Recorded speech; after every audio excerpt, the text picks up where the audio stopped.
როგორ წარმოიქმნა მთვარე? დღევანდელი თეორიის მიხედვით მთვარე წარმოიქმნა დაახლოებით 4 მილიარდი წლის წინ მოწყდა დედამიწას. დედამიწა ჩამოყალიბდა რაღაც სხეულად, მერე მას დაეტაკა ეგეთი სხეული კოსმოსური მოწყვიტა დიდი გროვა, რომელიც გავიდა მერე ორბიტაზე, ჩამოყალიბდა მთვარის სახით. პირველად რო ჩავედით 1969 წელს, რატო გადავწყვეტეთ რომ მთვარეზე დაგვედგა ფეხი? მთვარი არის შუალედური ეტაპი. პლაცდარმია, რომ იქით გავპრინდეთ. სიცოცხლის წარმოშობასთან დაკავშირებით არის რამდენიმე თეორია. ჩამოსულები ვართ თუ არა ჩვენ კოსმოსიდან. ჩვენ წინაპარი მიკრობები გადმოსახლდნენ, მერე ჩვენ გამიტართ. ახლო კოსმოსში გატანილი ეგეთი ექსპერიმენტები არის, მაგრამ მთვარის შემთხვევა ძალიან უნიკალური. 54 წელია. ისინი ცოცხლები არიან თუ არა კიდე იქ. დედამიწაზე სამხედრო შეიარაღებაზე რაც იხარჯება ყველა ქვეყნის მიერ 10% რო დადონ, მარსზე კოლონიას ააშენენ. უფრო მეცაც გეტყვით, რომ საბჭოთა კავშირი ვარ დაშლილიყო, ამერიკაც და რუსეთის 2003 წელს ალბათ მარსზე დაჯდებოდა. სერიოზული ამოფრქვევის დროს ადგილზე ხდება 100,000 თერმობირთული ბომბი ერთად რო ააფეთქო ზეზე. დედამიწელებს და დედამიწას რა ბედიელის პლანეტიდან დავტოვოთ და უნდა გადავიდეთ გამოდის რა. გამარჯობა, ეს არის ცოდნის მოყვარე პოდკასტი. დღეს არის ოთხშაბათი და რა თქმა უნდა ჩვენ ვართ პოდკასტ არეაში და დღეს ვისაუბრებ ჩემთვის და მე მგონი თქვენთვისაც უკვე ერთ-ერთ ძალიან საინტერესო და საყვარელ თემაზე. მაგამდე გეტყვით რომ ეპიზოდის წარმომდგენი არის PSP და ცოდნის მოყვარე პოდკასტის წარმომდგენი გახდა დეველოპერული კომპანია მეტროპოლი. მეტროპოლი არის სახლი, რომელიც ჩაიფიქრე და ცოტა ტაში დაუკრათ, იმიტომ რომ ესეთი პროექტის, როდესაც ცოდნის მოყვარე პოდკასტი ქვია, მხარდაჭერი გახდა. მადლობა მათ. რაც შეეხება დღევანდელ ჩემს სტუმარს, დღევანდელი ჩემი სტუმარი არის ილიას სახელმწიფო უნივერსიტეტის ასოცირებული პროფესორი, აბასთუმნის ობსერვატორიის კვლევარი და ასტრონომი გიორგი ჯავახიშვილი. გამარჯობათ. მადლობა, რომ გამონახეთ დრო და ხართ ჩემთან ერთად და ვსაუბროთ ჩემს ერთ-ერთ საყვარელ თემაზე და უკვე ჩემი მაყურებლისაც. ჩემ მაყურებელს ვეტყვი, მე თქვენ გითხარით ცალკე, რომ ამ თემის ინსპირაცია ჩემი გახდა ორი ამბავი, ერთი ეს არის არტემისის 2-ის მისია, რაც ცოტა ხნის წინ მოხდა და დაბრუნდნენ მშვიდობით ასტრონავტები დედამიწაზე და მეორე არის ფილმი პროექტი ავე მარია და თუ არ გაქვთ ნანახი, ნამდვილად გიჩვენებთ, მეგობრებო, რომ ნახეთ. მოდი დავიწყოთ პირველი არტემისის 2-ის მისიაზე საუბრით. პირველ რიგში მთვარეზე რო ვილაპარაკოთ. როგორ წარმოიქმნა მთვარე? ეს არის საინტერესო ისტორია. ძალიან საინტერესო კითხვა, თავისთავად ერთ-ერთი პრობლემური კითხვა ასტრონომიაშიც. დღევანდელი ყველაზე უფრო, ასე ვთქვათ, წინდგომი გამარჯვებული თეორიის მიხედვით მთვარე წარმოიქმნა დაახლოებით 4 მილიარდი 200 მილიონი წლის წინ მოწყდა დედამიწას. ეგ როგორ მოხდა, რომ დედამიწა ჩამოყალიბდა რაღაც სხეულად, მერე მას დაეტაკა თეია რაღაც, ზუსტად ვერ ვამოვხმე ამ სახელს, ეგეთი სხეული კოსმოსური მარსის მასის დაახლოებით, რომელმაც მოწყვიტა დიდი ყლუმპი რაღაც გროვა და რომელიც გავიდა მერე ორბიტაზე, ჩამოყალიბდა თვითონ გრავიტაციით მთვარის სახით. ეგ არის ყველაზე გავრცელებული თეორია დღეს. ბევრი ანალოგია გვაქვს, რა თქმა უნდა, მთვარესა და დედამიწას შორის, ქიმიური შემადგენლობით რაღაცა, რომელიც ამ თეორიას ამაგრებს. ცოტა განსხვავებებიც არის, მაგალითად, წყალი განსხვავდება მთვარისა წყალი დედამიწისაგან, იმიტომ რომ დედამიწის წყალი არის უფრო იზოტოპურად, უფრო მძიმე შემადგენელი, ვიდრე მთვარის წყალი. ამიტომ ფიქრობენ, რომ დედამიწის წყალი მაინც კომეტებისგან არის შემოტანილი და მთვარის წყალი კიდე მთვარის წყალი ხვდებით ალბათ რას გულისხმობ, აი ნიადაგის ფენებში გაყინული ინდუელებმა რო აღმოაჩინეს, ის არის უკვე მზის ქარისგან შექმნილი წყალი. ეს საინტერესო რაღაცაა და მისი იზოტოპური შემადგენლობა უფრო ნაკლებად მძიმე წყლისაგან შედგება. აქ შეიძლება სანამ გაგრძელებთ კითხოთ, მზის ქარისგან როგორ შეიძლება და რომ წყალი შექმნილიყო? მზის ქარს მოაქვს ბევრი ნაწილაკები, შეიძლება იქ იყოს წყალბადის ნაწილაკები თავისთავად პროტონების სახით არა და ეს პროტონები და შეიძლება ადგილობრივი ჟანგბადი იყოს მთვარეზე, შეერთებისგან გვაძლევს წყალს. შეიძლება იმ ქარში ჟანგბადის იყოს და მერე მათი შეერთება გვაძლევს წყალს. გასაგები. კი ბატონო. გავიქცევთ მთვარეს. ხო, ეხლა რაღაცები არის, რომ მაგალითად რაღაც სამუშაოები მეც მაქვს გაკეთებული, რომლითაც რაღაც პერიოდი ფიქრობდი, რომ მთვარე შეიძლება დედამიწას მუტაცებული ყავდეს. როგორც ცალკე, თუმცა მთვარე ჩამოყალიბებულია, ძალიან ბევრი რაღაც ჩამოყალიბებულია. ორიგინალური თანამგზავრია ჩვენ მიზნის სისტემაში, იმიტომ რომ მაგალითად დედამიწა მთვარის მასების შეფარდება არის 1.91-თან. ძალიან დიდია თავის დედაპლანეტასთან შედარებით. ნუ მაგალითად იუპიტერს უფრო დიდი თანამგზავრებიც აქვს, მაგრამ იუპიტერის მასა სამაგერო ძალიან დიდი და ამიტომ ორიგინალურია. სხვა ზოგიერთი მეცნიერი მთვარეს აბრალებს, რომ შეიძლება მთვარემ გამოიწვია დედამიწის სიცოცხლის წარმოშობა. ანუ ის პირობები ეს მიმოქცევა გრავიტაცია მისეთ შექმნა, რომელმაც ეს სიცოცხლის წარმოშობას ხელი შეუწყო. მთვარეს ბრალია მიმოქცევის ზალები და სიცით უკვე კი და კიდევ მთვარის ბრალია ჩვენი დღეღამის ხანგრძლივობის გაზდა. მაგალითად, როცა ჩამოყალიბდა მთვარე და დედამიწა თავიდან, სანამ ჩამოდგინდა მთვარე, სანამ ჩამოყალიბდებოდა, დედამიწის ბრუნვის პერიოდი იყო დაახლოებით 8 საათი. დღევანდელი დროით თუ ვილაპარაკებთ, იმიტომ დღევანდელი ინტერვალებით თუ ვილაპარაკებთ, იმიტომ რომ დღეღამე ზოგადად განისაზღვრება ასტრონომიაში, როგორც ერთი შემოbrunება საკუთარი ღერძის გარშემო. ანუ მაშინ ერთი შემოbrunება საკუთარი ღერძის გარშემო, ის წესით უნდა გაიყოს მე 24 და იმას დაერქვა საათი, მაგრამ დღევანდელ საათს თუ ავიღებთ ინტერვალად, მაშინ იყო 8 საათი სულ. ეხლა შემდეგ იყო დაახლოებით 1.5 მილიარდი წლის წინ 18 საათი იყო. 23.5 მილიონი წლის წინ იყო 23.5 საათი. უკაცრავად 70 მილიონი წლის წინ დინოზავრების დროს იყო 23.5 საათი. დღეს გვაქვს უკვე 24 საათი. ესე თუ გაგრძელდა ალბათ მე ვისაც ძილი გიყვარს მეტი ძილის საშუალება გვექნება ხოლმე. და ამას აკეთებს მთვარე. მთვარე გშორდება და ამიტომ დედამიწის ბრუნა ნელ-ნელა მცირდება. დედამიწის მთვარე რო გშორდება, დედამიწის ბრუნვა მცირდება. ბრუნვის პერიოდი ხანგრძლივი ხდება უბრალოდ, სიჩქარე მცირდება და ბრუნვის პერიოდი ხანგრძლივი ხდება რა. კი ბატონო, შემდეგ კითხვა არის, რა გვაინტერესებს ამ მთვარეზე, რატო? ყველაფერი. პირველად რო ჩავედით 1969 წელს, ხო სწორია? აი, რატო გადავწყვეტეთ რომ მთვარეზე დაგვედგა ფეხი, ხო? ადამიანი თავის ბუნებით არის ექსპანსიონისტი. და ეს კარგიც არის. აი მაგალითად მაგის გამო მოხდა რომ ამერიკა აღმოაჩინათ, თორე ხო შეიძლება დამჯდარიყო ის თავის ესპანეთში და არ წასულიყო არცად. მაგრამ ყველაფერი უყვარს, კვლევა, წინ წასვლა, სადაც რაღაცის ძიება და სამწუხაროდ ეს ექსპანსიონიზმი ხანდახან ცუდად ომები იგივე შედეგი არ არის.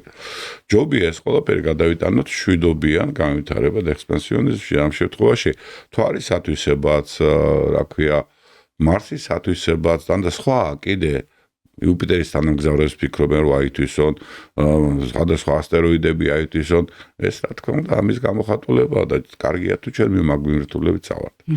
ეხლა მთვარე რა არის ამ შემთხვევაში? მთვარე არის შუალედური ეტაპი. საწყისი ეტაპი ჩვენი კოსმოდრომია, პლაცდარმია, რომ იქით გავფრინდეთ. რატო პლაცდარმი? იმიტომ რომ დედამიწიდან ნაფრენას სჭირდება დაახლოებით 6-ჯერ მეტი ენერგია და ყველაფერი ვიდრე მთვარიდან ნაფრენას. ამიტომ ჩვენ თუ მთვარეზე მომზადებთ რაღაცეებს და ჩვენი ატმოსფეროდან გამომდინარე? არა, გრავიტაციიდან მასა ბევრი აქვს და რადიუსი და მასა აჩქარება მთვარეზე დაახლოებით 6-ჯერ უფრო ნაკლებია ვიდრე დედამიწაზე.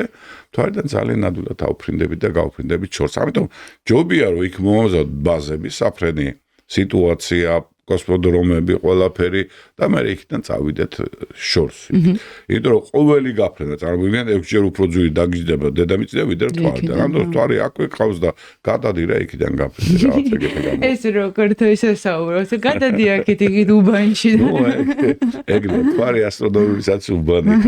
უფრო ახლოსაც არის უბანი კი არა. ახლოსაც არის გვერდით ოთახია. გვერდით ოთახია და ჩორობრად შეგვიძლია რომ გადაგეთიო. აი ახლა სასაცილო იყო აი ეს 420,000 კილომეტრზე მიფრინდენო და ამას დიდი. ამას მარკეტინგული დატვირთვა აქვს რეალურად, თორე ციფრებს. ხო, რეკორდი დაამყარა და იმაში შევიდე, რა ქვია. გინესის რეკორდების წიგნში შევიდნენ, თორე თავისთავად 400,000 კილომეტრზე გაფრინდები 420,000-იც იქვია რა. ამ გადაგეთ. სხვა მასშტაბებით შეხედეს, ძალიან კარგი გააკეთეს. ხო, მისიაზე ვილაპარაკოთ, რა ფუნქცია ქონდა ამ შემთხვევაში ამის. თუ გინდათ არა, პირველ შემთხვევაზე ვისაუბროთ 1900. ანუ აპოლონებზე. ხო, აპოლონებზე. აპოლონები იყო ძალიან საინტერესო რამე. ფაქტობრივად ძალიან მაგარი რამე გააკეთეს ამერიკელებმა, მაგას ჰქონდა დიდი პოლიტიკური დატვირთვა. და გეტყვით რა. დაიწყო იქიდან ყველაფერი, რომ 1957 წლის 4 ოქტომბერს რუსებმა გაუშვეს პირველი თანამგზავრი. საბჭოთა კავშირმა მაშინ, მაგრამ რუსები იყვნენ ძირითადად. ისე ეხლა აღმოჩნდა, რომ ყველაფერი უკრაინელების გაკეთებული ყოფილა, მაგრამ მაინც რუსები თვითონ იმრალებდნენ. გაუშვეს პირველი თანამგზავრი. თანამგზავრი რას ნიშნავდა, რომ ამ თანამგზავრმა შემოუვარა დედამიწას, ხოჩოს მე კიდე დადიოდა კარგახანს, რამეს კი არ აკეთებდა, პი ეს სიგნალებს უშვებდა, მაგრამ ამით დამტკიცდა, რომ ამათ შეუძლიათ გაუშვან ისეთი რაღაცა, რომელსაც შეუძლია შემოუპროს დედამიწას რამდენჯერაც გინდა. და კიდე ამას მეორე დატვირთვა ჰქონდა, რომ ამას შეუძლია გაატანონ ბომბი და ჩამოაგდონ ამერიკაში. ამაზე ამერიკა ძალიან შეფუძხუნდა. მაშინვე 58-ში ამის ამერიკელებმა 4 თვის მერე გაუშვეს პირველი თანამგზავრი, მერე 58-ში ეიზენჰაუერი იყო პრეზიდენტი და ეიზენჰაუერის ბრძანებით ჩამოყალიბდა NASA. აი NASA-ს მიეცეს ფუნქცია, რომ ყველაფერი ანუ დავეციოთ და გადავასწროთ საბჭოთა კავშირს. ეგეთი სტილის რაღაცა გაეკეთებინათ. მაშინ საბჭოთა კავშირის და ჩვენთან იყო ლოზუნგი დავეციოთ და გადავასწროთ ამერიკას და იმათ ეგ ლოზუნგი ჰქონდათ მაგ დროს რა. შემდეგ რუსებმა 61 წელს გაუშვეს გაგარინი 12 აპრილს იყო ახლა სვაჩერის კოსმონავტიკის დღე და ეს მართლა ძალიან დიდი მოვლენა არის კაცობრიობის ისტორიაში როგორც გვინდა ახლა ცუდი სახელმწიფო ვაძაგოთ ან ვაკოთ თავისთავად ეს გაგარინის გაფრენა ადამიანისათვის იყო ძალიან დიდი მოვლენა. მერე ბევრი რაღაცები დაასწრეს, ბატონო? გარღვევა იყო, კი, რა თქმა უნდა, ბევრი რაღაცები დაასწრეს რუსებმა, ეს იყო დაასწრეს თავში პირველი ხალი კოსმოსში, რუსებმა გაუშვეს, პირველი კოსმოსში გასვლა, რუსებმა გააკეთეს, ღია სივრცეში გასვლა, ეგენი და ამერიკელებს მოუწიეთ, სულ წამოწევაზე იყვნენ, აი ყველაფერი გაიმეორეს, მაგრამ რამდენიმე თვით ან ერთი წლით გვიან ხდებოდა ამერიკაში ეს ყველაფერი. ბუნებრივი ამაზე ამერიკელები ძალიან უკმაყოფილოები იყვნენ და 61 წელს თუ არ ვცდები პრეზიდენტი კენედის დროს საწყალი რომელიც შემდეგ მოკლეს მან განაცხადა ესეთი რაღაცა რომ ამერიკელები მიფრინდებიან თვალეზე დაბრუნდებიან უკან და ამავე დროს ამერიკელები რაც ჩემთვის მაგალითად როგორც ასტრონომისაც მეორე საინტერესო მეორე დეტალია ამერიკელები მიულენ ყველა პლანეტასთან ყველა პლანეტასთან მზის სისტემაში. დაიწყო ესეთი ორი პროგრამა, ძალიან დიდი, იქ შუა პროგრამები, რა თქმა უნდა, იყო იქ ორკაციანი ფრენები, სამკაციანი ფრენები და ასე შემდეგ, მაგრამ ამ ორ პროგრამაზე ყველა სერიოზული მუშაობა მიდიოდა. ამ დროს მათ შორის დირექტორად დანიშნეს ჯეიმს ვები, აი ვები ცნობილი ტელესკოპი რო არის და ვები ხანდახან გონიათ ხოლმე მეცნიერი იყო, ამ დროს ვები არანაირი მეცნიერი იყო, ჩვეულებრივი ის იყო მენეჯერი იყო, ხო?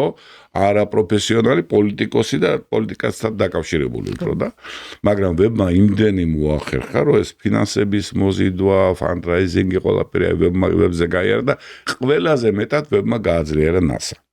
ამის გამო ზუსტად ვებს, აი ერთადერთი შემთხვევა, როცა ტელესკოპს დაარქვეს არამეცნიერი სახელი. სხვა ყველა ტელესკოპს ქვიათ მეცნიერების სახელი, ნიუტონია, იქ ჰაბლია, იქ ვიღაცა სხვები არიან, მაგრამ ვები შემთხვევა არის მენეჯერი, ანუ ასტრონომიასთან არანაირ კავშირში მყოფი კაცი სახელი დაერქვა. ამით პატივისცეს ამერიკელებმა თავის ვებს. შემდეგ იყო 69 წელი მოვიდა, ეს იყო აპოლონის პროგრამა გააქტიურდა, სხვა შორის აპოლონის პროგრამაში დიდი წვლილი მიუძღვის, აი ფონ ნეიმანი რო იყო გერმანელი კონსტრუქტორი, რომელიც ინგლისს ბომბავდა თავის ფაუებით, იმან გააკეთა ის რაკეტა სატურნი 5, რომელიც ძალიან დიდი რაკეტა, 111 მეტრი იყო ის რაკეტა. ამ რაკეტებზე უფრო დიდი იყო, რომელიცაც ახლა ესე გაფრინდეს სხვა შორის. ეს იყო 98 მეტრი, ის 111 მეტრი იყო. გააკეთა ის რაკეტა, მთავარი კონსტრუქტორი იმათი ჰყავდათ, რუსებს ჰყავდათ კოროლიოვი მაშინ. და აი 69-ში სხვაჩვენს ბევრი ახლა რუსებისგან განსხვავებით ამერიკელების მისიები არის ყველა პირდაპირ ეთერში მიდიოდა ხოლმე ღია არხებით და აი პირველი აპოლონ 1 დაიწყო. პირდაპირ სამი კოსმონავტით პირდაპირ ეთერში თან იქ ხო დიდი უბედურება იყო ხო ეგა შეუძლიათ ყურება ხო უყურებენ რა ტელევიზიაში და ხო და ეს რა თქმა უნდა ყოველი ესეთი ტრაგედია ცუდი ამბავი კოსმონავტიკას ძალიან აფერხებს ხო მე ფსიქოლოგიურადაც წყდებიან ადამიანები მე უკვე იწყება 1000 გააზრება იქ დამნაშავის პოვნა და რაღაცა რა მოხდა რატო მოხდა და აი შატლის ამბავმა ძალიან დახია მაგალითად თელის პროექტი უკან და 7 კაცი გარდაიცვალა. დაიღუპა უბრალოდ გარდაიცვალა კი არა. ეგეთი რაღაცები მოხდა. შემდეგ იყო მაინც არ შეწყვიტეს ამერიკელებმა ეს მისია და იმიტომ რომ ამერიკელებს უნდა რაღაცა პირველებს გაეკეთებინათ რუსებისგან გასხვა. სოჭუეს არ დაგავიწყდეთ რომ რუსებს ავტომატური სადგურები ყავდათ თვალეზე გაგზავნილი. იქ დაჯდომითაც, შემოფრენითაც, უკანა მხარეც გადაღებული სოჭუეს უკანა მხარეზე მე რო არ გამორჩეს ვიტყვი რომ არის ჩვენი ქართველი პროფესორ ვაშაკიძის სახელობის კრატერი. რა მაგარი ეს არ ვიცი. აი ბევრმა არ იცი ჩვენ ყავდა ესეთი ძალიან სახელოვანი პიროვნება. ჯაფიაშვილის კრატერიც არის მეორე ცოტა გვიან დაარქვეს. არა ჩვენების რის მიხედვით დაერქვა რატო ძალიან დიდი მეცნიერები იყვნენ და იმიტომ. აი ჩვენ ქართველებმა არ ვიცით ბევრი ჩვენი აი ესეთ სასიკადულო შვილის სახელი, მაგალითად კილაძის სახელი ქვია პლუტონზე კრატერს. წარმოიდგინეთ ახლა ეგეთი რაღაცა როლან კილაძე იყო ძალიან მე კილაძეს ვიცნობდი ცოცხლად ჯაფიაშვილსაც ვიცნობდი და კილაძე იყო უნიკალური მეცნიერი რაღაც საოცრად გამორჩეული რა და კიდევ იმაზეც ვაშაკიძეს ამბობენ რომ ეგეთი იყო ვაშაკიძეს უნიკალური სამუშაოები აქვს გაკეთებული. აი გადაუხვიებდი ახლა მაგრამ კარგია. და ვიცოდეთ ეგეთი სახელები და გვარები. მე ვთვლი რომ ესენი უნდა ვიცოდეთ აუცილებლად. და მე მე აპოლონ რამ შემოუფრინა არ დაჯდა 8 იყო გონი და 11 იყო რომელის დაჯდა და რომელიც აფრინდა. ეგ 11-თან დაკავშირებით რაღაც ისტორიებსაც ყვებიან ახლა გეცოდინებათ ეგ ამბები რომ დაჯდა და ეს ადამიანის პირველი ნაბიჯი და მე კაცობრიობის დიდი ადამიანის პატარა ნაბიჯი და კაცობრიობის დიდი ნაბიჯია თქვა პირველი სიტყვა და მე იუმორსაც ყვებიან ხო ემენ და ერო გამორჩაო იმაში არის მონდა და მე გაშიფრებს ხო ეგეთი რაღაცეები და ეს რაღაც ბრაუნს რომ მიულოცა კიდე და რაღაც ეგეთი მოკლედ კადრები როხტუნავენ და ერთობიან მაგრამ ეს პირველი არ არის მე მგონია ეს შემდეგი აპოლონების გადაღებული კი მანდი იყო ერთი საინტერესო დეტალი პირველზე რასაც ყვებიან რაც მე გავიგე ყვებიან იმას რომ ჯდებოდნენ ქვევით მოდულით არც რომ დაინახა რომ პირდაპირ ქვებზე ეხეთქებოდნენ ხო და ამიტომ ხელოვნური მართვაზე გადაიყვანეს და აი რისკებზე ვლაპარაკობენ ხოლმე ხანდახან და ეს გადააცილეს ქვებს და საწვავი დამატებით დახარჯეს და დასვეს ისეთ ადგილას. ეხლა უყურეთ რამხელა რისკია რომ შეიძლება და უკან დასაბრუნებელი საწვავი აღარ ყოფნა. მაშინ დარჩებოდნენ დაიხოცებდნენ მთვარეზე. მაშინ არ იყო ის ტექნიკური საშუალება რომ გაქცეულიყო ვიღაცა მეორე ეკიპაჟი გაედევნებინათ და უკან დაებრუნებინათ. აი იმიტომ არის ეს მთელი ეს პროცესი ამ ასტრონავტების ფრენის ახლა კოსმოსში აქვე რომ დაფრინავნეს ის ხო არის იქ სხვანაირი სიტუაცია მაგრამ როცა ესე შორს მიდიან ეს არის ყველა თავიდან ბოლომდე რისკთან დაკავშირებული აქვეს რას ტერიტორიას ეძახით აქვეს ეძახი აი ეს არის მოდული რომ დაფრინავს საერთაშორისო კოსმოსური სადგური რომელშიც ადიან თვეები ცხოვრობენ წყლები ცხოვრობენ თვითონის კოხიც რო და 320 დღე ცხოვრობდა რაღაც მოდულში და მე რო ჩამოდე ამასიათ ხო იყო ეგეთი ისტორია რომ ერთ-ერთი მოდულიდან ხალხის დაბრუნება ვერ მოახერხეს და მე მგონი 2 თვის მერე ჩამოიყვანეს. იმიტომ რომ აქ უფრო სიმშვიდეა და ახლა იმიტომაც დიდად არ ვნე, მაგრამ მთვარე ეს უკვე ძალიან იქიდან აი წარმოიდგინეთ ეს და მე როგორც ვიცი ასაფრენად დარჩა მხოლოდ 25 წამი საწვავი. 25 წამი.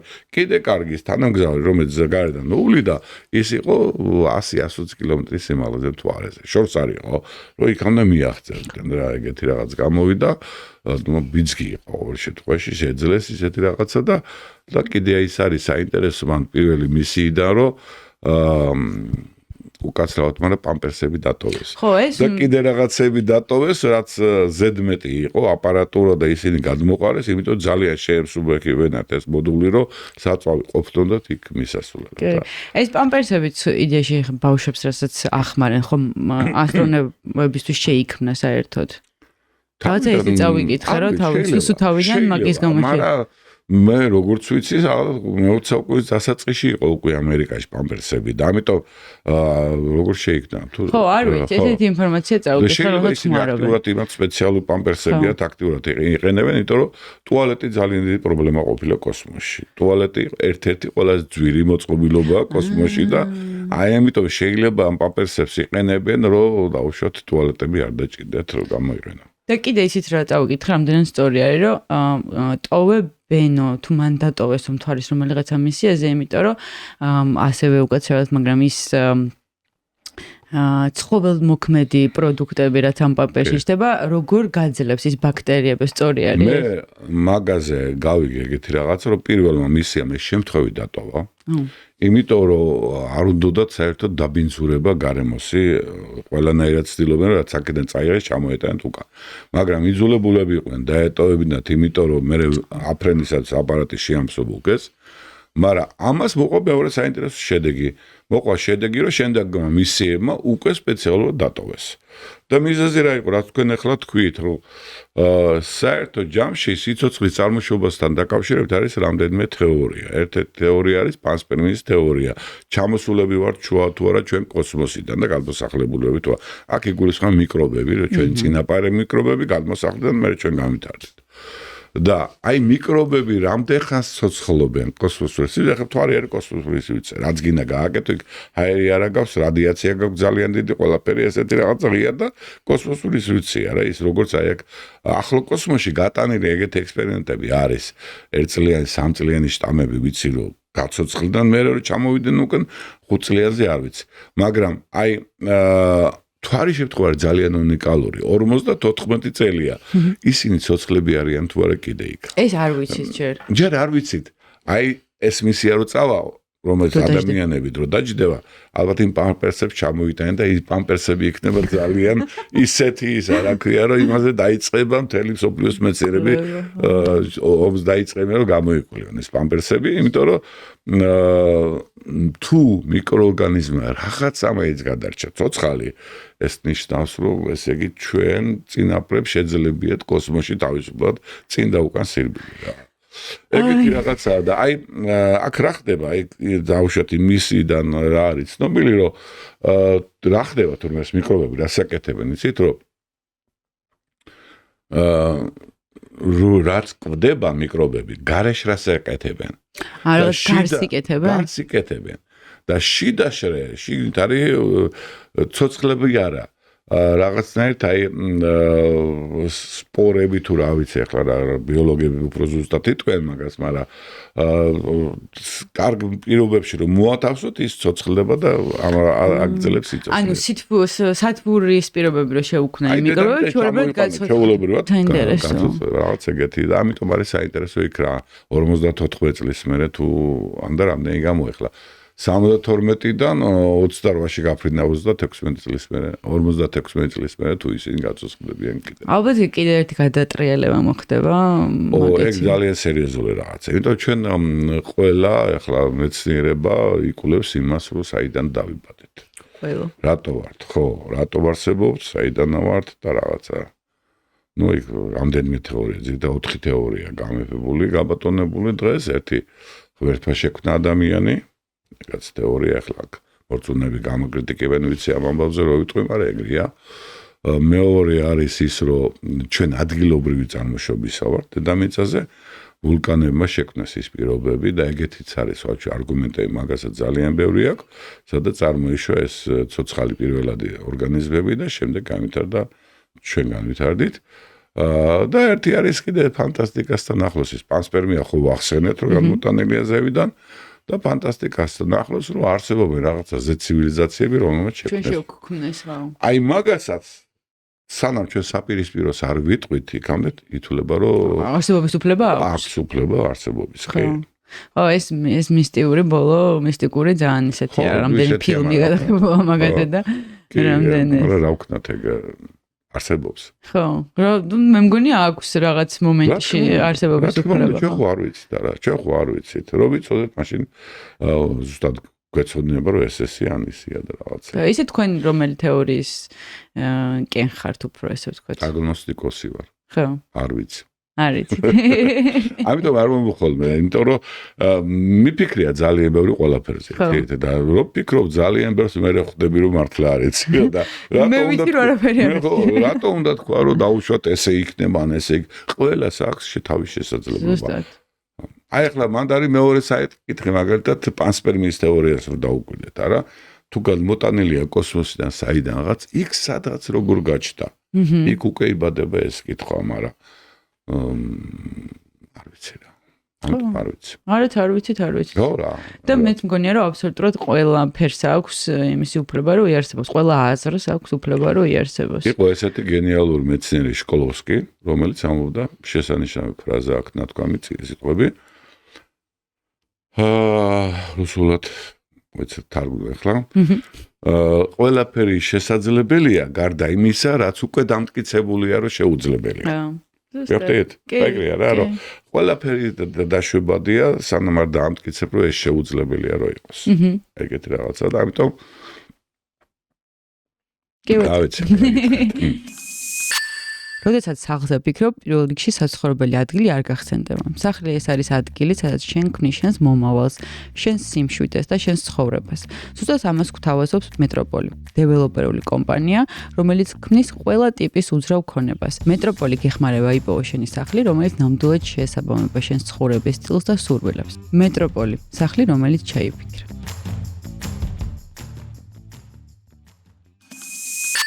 დავუბრუნდეთ ჩვენს არტემისის მისიას. აი ამ შემთხვევაში რა აღმოვაჩინეთ ისეთი ამ მისიაში, რაც მაგალითად არ ვიცოდით აქამდე. ძალიან მოსამზადებელი სამუშაოები იყო მისიაში. პირველი რაც იყო გასაკეთებელი, აი ძალიან დიდხნიანი წვეტა რო იყო. ტექნოლოგიურად განვითარდა ბევრი რამ. ახალი ტექნოლოგიები უნდა შეეტანათ თუნდაც ამ აპარატურაში და ეს გამოეკულიათ. მე დაუშვათ უნდა შეესწავლა თავიდან მაშინდელი დაცვები ეტყობათ არ იყოს საკმარისი და დადაცვები დაუმატეს ამ აპარატურას. საქმე იმაშია რომ დედამიწას აქვს მაგნიტური ველი. ამას ეძახიან ვან-ალენის სარტყელი ეგეთი რომელშიც იქ რაღაცა ნაწილაკები, კოსმოსური სხივები, ციდან მომავალი, galaktikიდან მომავალი ეს ყველაფერი ჩერდება და მუხრუჭდება. ამიტომ აი ქვედა მისიებს აღარ ვიკითხეთ რა ქვედა მისიებს რა. ქვედა მისიები რაც არის ეს კოსმოსური თანამგზავრები ადგილზე რაც დაფრინავენ, სატელიტები ისინი ამ გავლენას არ გაიცნიან. იქ ადამიანები შედარებით დაცულები არიან. აი ამ ველის გამო. ხო და ეს მთვარის მისია უკვე ცილდება ამ ველს, გადის იქით და იმაზე ძა ყველაფერი მოქმედებს. ეს იყო გამოსაკვლევი და შესასწავლი. ეხლა იცით რა იყო, მაშინ იყო პოლიტიკური ჯიბრი. ძალიან ბევრს მუშაობდა პოლიტიკური ჯიბრი. ოღონდ გასულიყო. ოღონდ რაღაცა გამოჩნდა, ეგეთი რაღაც გააკეთეს, მაგრამ ეხლა უკვე გააზრებულზე გონებრივად უნდა შეფასდეს ყველაფერი, თუნდაც ამ კოსმონავტებზე როგორი მოქმედა კოსმოსმა. ჯანმრთელობის მდგომარეობა. იმიტომ რომ იქ თუ აი მაგალითად სულ ესე დაფაციცებით უყურებდა ყველა რომ ზაზე ამოფრქვევა არ მომხდარიყო. ხო, აი ეს მაინტერესებს. ზაზე ამოფრქვევა რომ მომხდარიყო, შეიძლება ყველაფერი ტრაექტორია შეუცვლიდა თუ რა ხდებოდა? არა, ტრაექტორია შეუცვლიდა იმას რა, კოსმოსურ ხომალდს კი არ შეუცვლიდა. ის დასხივება იმოქმედებდა ადამიანებზეც, იმოქმედებდა აპარატურაზე. შეიძლება აპარატურა ისე გადაწვეს თუ ეს უმართავი გახდეს შენი კოსმოსური ხომალდი და წავიდეს თავის შუაზე აქეთ-იქით იბღოტიალოს. მაგ შემთხვევაში რას გააკეთებდნენ ვერაფერს? ერთადერთი გამოსავალი იყო სასწრაფოდ მეორე კოსმოსური ხომალდი. გაეშვათ რომ ჩამოიყვანათ ისინი. მაგრამ თვითონ ადამიანები შეიძლება ეს დასხირა, როგორც ატომური ბომბის აფეთქებისას დასხივდები, ეგრე დასხივდებოდნენ რა. მე ესეთი რამე გავიგე რომ ქონდათ ამათ შიგნიდან მაგალითად ილუმინატორების დაფარვა, რაღაცები, ეგეთები, რომ ცოტათი მაინც დაცულიყვნენ. ეგ საშუალება, მაგრამ ეხლა მზის ამოფრქვევისგან დაცვა ცოტა არც ადვილი რამე არა. თუ კაი სერიოზული ამოფრქვევა. წარმოიდგინეთ სერიოზული ამოფრქვევის დროს ადგილზე ხდება 100,000 თერმობირთული ბომბი ერთად რო ააფეთქო. ზეზე. რა ამხელა გამოსხივება წამოდის იგიდან. ამას უგიცავს დედამიწა. ჩვენი იონოსფერო და ეს მაგნიტური სფერო და ეს ყველაფერი, მაგნიტური სფერო და ეს ყველაფერი და აი ღია კოსმოსში რისგან დაგიცა? ღია კოსმოსში ეს რა დაუცველი რა. და შენ როცა ეს მისიას თან უფრო მეტი გააზრებით, რატოა გაკეთებული, რომ ეს მისია მოსამზადებელია მაინც მომავალში მარსის მისიებისათვის და სხვა უფრო შორეული მისიების მისაღწევად, რომ აი ეგ შორეული მისიებზე იცოდნენ რა უნდა გააკეთონ, როგორ უნდა იფრინონ. ხო, და ალბათ თქვენ რას თქვით ისიც ხო თავსაწყისში, რომ თუ არა იქნება ის ადგილი, საიდანაც სტარტს აიღებენ. კი, ეგა რა. ეგა ეხლა ამას უფრო ესეთი ეკონომიური კუთხით ვამბობენ რაღაცა. ეკონომიური კუთხით ჯერჯერობით ნაკლები დატვირთვა აქ, პირდაპირ თქვა. ადამიანები მე მგონია რომ ესენი უფრო მეცნიერული კუთხით აქ უფრო მეტი დატვირთვა და ტექნოლოგიური კუთხით. ზოგადად ამერიკელები ისეთი ტიპები არიან, რომ იმათთვის ყველაფერი ეკონომია. მოდი ეს ვთქვათ. მაგალითად ნებისმიერ დარწმუნებული ვარ ამ მისია რომ გაუშვეს აქ იმდენი ახალი გამოგონება და ახალი რაღაცა დაჭირდათ, რომ წავიდა და მაღაზიაში შეგლია იყიდო დღესვე გახვიდა. აი რუსებისგან განსხვავებით ეგ ჰქონდათ კარგი ამერიკელებს ყოველთვის, რომ რუსები ყველაფერს ასაიდუმლებდნენ, ესენი ღია და ოღონდ გაიყიდოს. მარკეტინგია, ხო. აი მაგალითად მე ვიცი ჰაბლზე. ეხლა სხვა ჯერ ესეთი ინფორმაცია არ მინახე, იქ ჰაბლზე შემოხდა ეგ ინფორმაცია. ჰაბლი ხო იცით ის ტელესკოპი რო დაფრინავს. ძალიან კარგი ტელესკოპია, საოცრად ბევრი აღმოჩენა გააკეთა. მაგრამ თითქოს და ფული გადაყარეს მეცნიერებაში ეგეთ. არა, ჰაბლის გაშვებას დაჭირდა 700 გამოგონება. ასტრონომიის ერთ-ერთი მთავარი ფუნქცია ეგაც არის, რომ ასტრონომია სვავს ტექნიკურ ამოცანებს, რომელსაც და კოსმონავტიკაც სვაერთიანებია ამ შემთხვევაში, რომელსაც ჭირდება ახალი გამოგონებები. ხო, ინტერნეტიც ეგრე არ გაიჩნდა. ხო, რა, ახალი გამოგონებები არის შენი პროგრესი რა. ჩვენ ვერ ხვდებით ყოველდღიურობაში როგორ ვიყენებთ ასტრონომიას და ამ ყველაფერს რა. შენი პროგრესი და 700 გამოგონება დაჭირდა და ამ 700-დან ნახევარი პირდაპირ წავიდა მაღაზიაში. ანუ მაშინ განახორციელეს და ნახევარი გადაიდო, რომ აი 1 წელიწადში, 10 წელიწადში ვიღაცა პატენტს შეიღდა და გამოიყენებდა. ეგეთი იყო. ანუ ყველაფერს ამას აქვს ეს ტექნოლოგიური დატვირთვაც. საოცარი. მით უმეტეს ეხლა იმად გააკეთეს. ეს არის შესანიშნავი, როცა პრივატი გახადეს, ასე ვთქვათ, კოსმოსური ფრენები რა, იქ ერთმანეთს ევიჯიბრებიან, კონკურენცია და მთელი ამბავი და ნუ ეს რა თქმა უნდა უფრო ამვითარებს ტექნოლოგიებს და შეიძლება ჩვენ უკვე ვიყენებთ რაღაცებს, რომელიც არტემისზე იყო გამოგონებული, არტემისისთვის გამოიგონეს კი. ესე შემდეგი მისია არის უკვე რაღაც დაგეგმილი. როგორ არტემის 3 აქ დაგეგმილი. და 4-იც ხო მე მგონი. 4, რომელიც დაჯდება ადამიანებთან ერთად დაჯდება პირველი. და მე 3 რას აკეთებ, რას გაკეთებ? 3 ისევ კვლევას გააგრძელებს საერთო ფუნქციებს. იმიტომ რომ ეხლა აშკარად ფრთხილობენ, რომ რაიმე ისეთი ცუდი ადამიანებს არ მოუვიდეთ.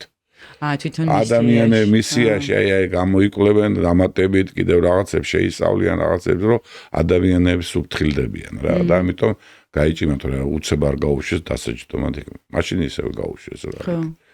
იმიტომ რომ ისევ სახელს უფრთხილდებიან, რომ ადამიანებს რამე არ დაემართოს. ადამიანებს დაიღუპდნენ, მე ეს გაჩერდება კიდევ 50 წლით ეს ყველაფერი და რაღაცა ეგეთი.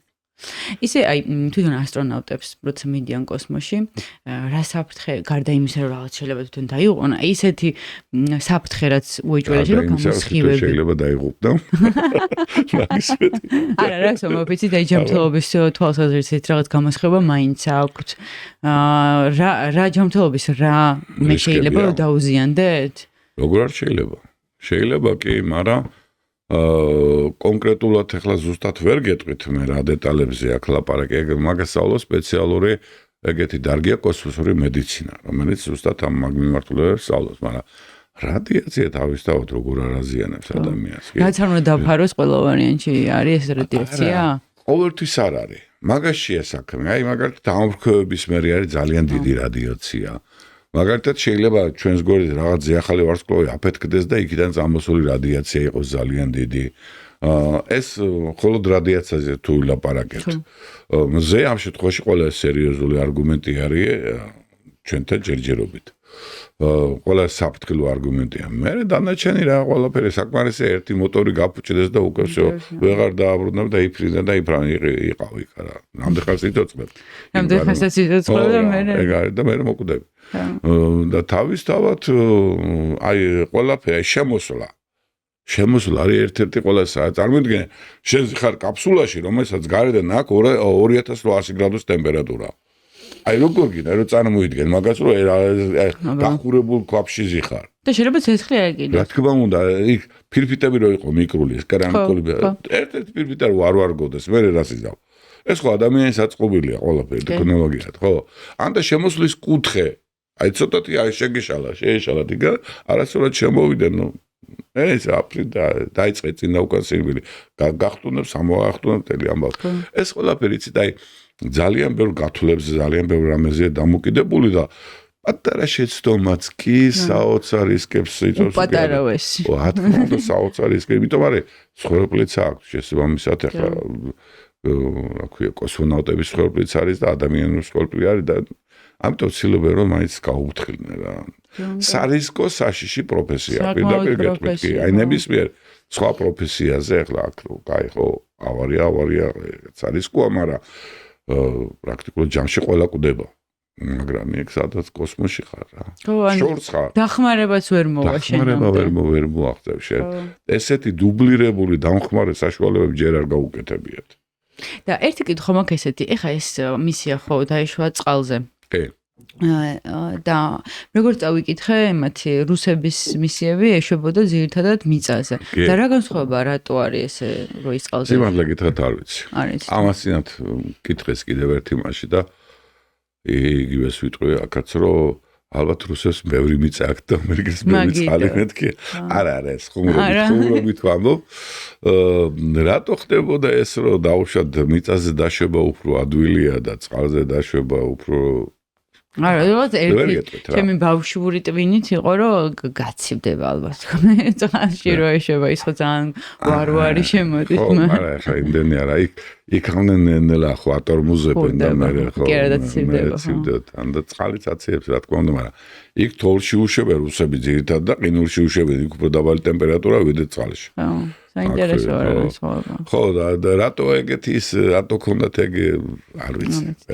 კი ბატონო, აქ ასევე ამბობენ რომ ეხლა თქვენ საუბარში თქვით რომ მთვარის მეორე მხარეს გადაღება მოხდა მაშინ მისიების დროსო. ანუ ეხლა რაც გადაიღო ეს პირველი არ იყო ხო იმ მხარეს? პირველი არ იყო. ეს უფრო დეტალური და კაი გადაღებები. უბრალოდ გამოვიდა. სხვა რაკურსით გადაღებები იყო, უფრო შორიდან მთლიან მოცული გადაღებები იყო და რაღაცები, მაგრამ კრატერები თითქმის არ არის.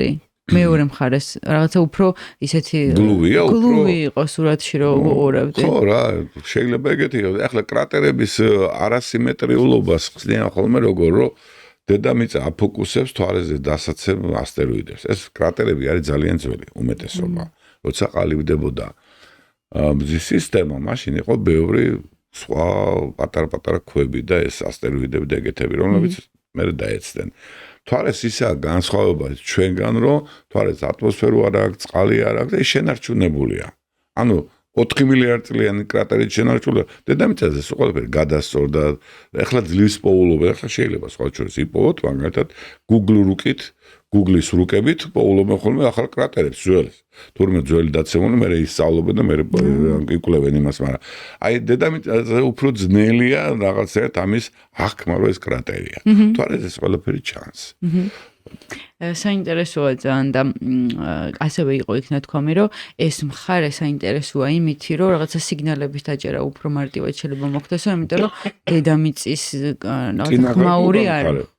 ეხლა ეს უკანა მხარე რაც არ ჩანს. ეგეთი ვერსიაც არის, რომ თვალის უკანა მხარეს იქ რაღაც რადიოტელესკოპები, მაგრამ ეგ ცოტა ნაკლებად მე არ მგონია, რომ დიდად სერიოზული ვერსია იყოს, იმიტომ რომ კოსმოსშია გაშვებული იმდენი ტელესკოპი, რომ ეხლა თვალის უკანა მხარე მაინც და მაინც რადიოტელესკოპებისათვის ცოტა ისე ნაკლებად შეიძლება ეგეთი ვერსიაც იყოს. საქმე იმაშია, რომ როცა თვალეზე დგავ უკვე ტელესკოპს იმაში იდება ადამიანიც. ანუ მთვარეს ტელესკოპი იგულისხმება ადამიანთან ერთად. კოსმოსში გასვებული ტელესკოპი შეგიძლია ადამიანის გარეშე წარმოვიდგინო, რომ დაფრინავს და თავის დაკეთებს. იმას დადგმა ჭირდება ადამიანის მიერ. ადამიანმა ალბათ მაშინ თუ ყარ ნიადაგზე დგავ, მაშინ ესე იგი გულისხმობ, რომ იქ რაღაცა მომსახური პერსონალიც უნდა არსებობდეს, არა? თორე მაშინ გაუშვი რა აუცილებლობაა დადგა ის მთვარეს ტელესკოპი. ერთი კითხვა ისო მთვარეზე მაქვს ეგეთი, რომ ძალიან ბევრი ადამიანი არსებობს, რომელიც რატომღაც იძახის, რომ ეს ყველაფერი არ მომხდარა. რატომ საიდან ერთად მეც ფიქრობს რომ დედამიწა ბრტყელია. ბრტყელია. ხო შორის არსებობენ კი ეგეთი ადამიანები. აბსოლუტურად არსებობენ. ხო. მაგრამ ამ თვარეზე ის რადგან ის პოლიტიკური ამბავი იყო თავის დროზე და რაღაც ეს ყველაფერი დადგმული იყო, იმიტომ რომ ესვენებიან ასეს რომ მართლა შევძელით ამის გაკეთება და რაღაც ძალიან მეორე კონსპირაცია არსებობს. მაშინ რაღაცა რო ყოფილიყო, რუსებს ყველაზე ნაკლებად დაინტერესებდათ ეგ რომ რუსებმა თქვეს რომ არა, დაჭირდნენ ამერიკელ მთვარეს. ყველაზე მეტად დაინტერესებული იყო რუსეთი რომ არ დამჯდარიყვნენ და პირველები ესენი იყო. ესენი წავიდოდნენ მთვარეს. ამერიკელები რო არ დამჯდარიყვნენ, ცოტა ხანში რუსები წავიდნენ. კი. იყო მაშინ ტექნოლოგიურად ისე მომზადებული და უფრო მეცაც გეტყვით რომ საბჭოთა კავშირი რო არ დაშლილიყო, ამერიკაც და რუსეთის 2003 წელს ალბათ მარსზე დაჯდებოდა. მაგრამ ეს კონკურენცია შეწყდა საბჭოთა კავშირის დაშლის მერე ინტერესი დაკარგეს. ხო. და იმიტომ ძალიან ძვირიღლის ეს ფრენები თავისთავად. ხო და ამიტომ მაგრამ ახლა ჩინელების ფაქტორმა ცოტა გამოაფხიზლა ამერიკა რომ იქნებოდა ჩინელებმა არ დაგვეს რომ მე იქით მარსზე იქით აგიწას კოლონიზაცია.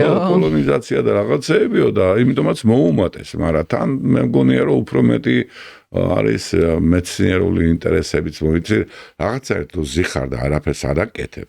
ეხლა რაღაც პერიოდი მოხდა რომ ისხენ და არაფერს აკეთებენ. ეს არა სერიოზულად. არა ძალიან მაგარი ისინი აქვთ გაფრენები გაკეთებული, შესანიშნავი ტელესკოპები დაფრინავენ ცაში ასტრონომიის კუთხით, მაგრამ ეტყობა აი კოსმონავტიკაშიც უნდათ რაღაცა რომ მაინც გაეკეთებინონ და მაგარია.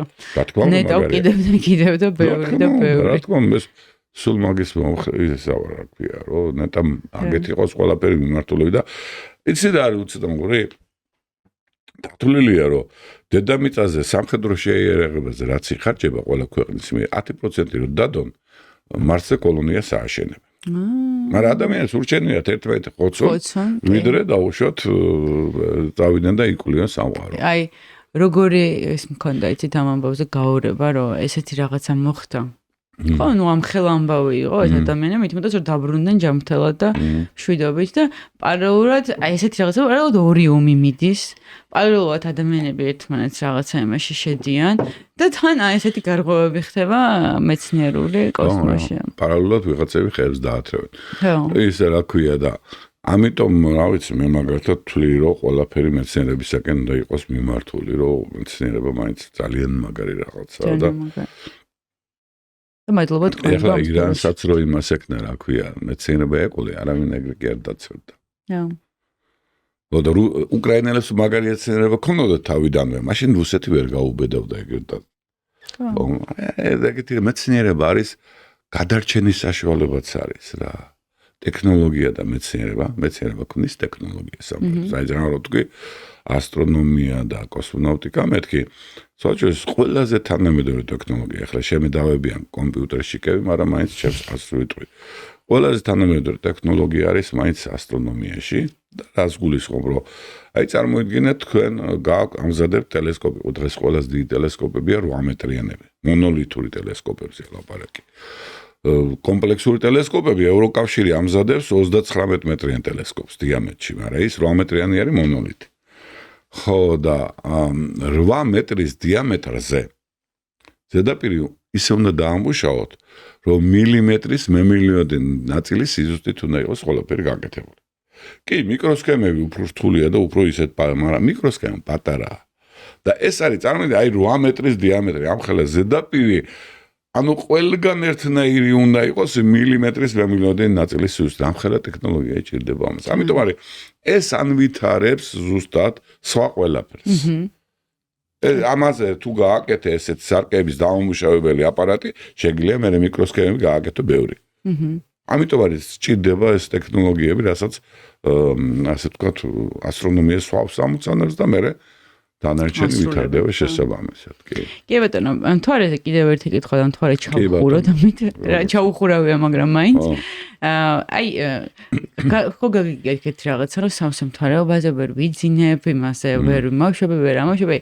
მართლა აქ ესეთი გავლენა თუ ეს რაღაცნაირი ფსიქოლოგიური ფაქტორია და ჩვენ ადამიანებმა მოვიგონეთ? იცი რა არის მეც გამიგია მე მგონი რომ აქვს გავლენა, თუმცა ამას არგუმენტირებულად პასუხს ვერ გაგცემ. პრობლემა რაშია ახლა რომ როცა არის ახალი მთვარე, ჩვენ მთვარე და მზე ერთდროულად ერთხელაც გვიზიდავენ. როცა არის სავსე მთვარე, მთვარე დგას მეორე მხარეს, ის მეორე მხარეს დაუშვათ, დედამიწა აქეთ მთვარე, აქეთ მზე და აი ხედავთ ორივე თითქოს აქეთ გვეკაჩება. და იქ შეიძლება ამას ზოგიერთი ზომიერი ადამიანზე აქვს რაღაცა გავლენა.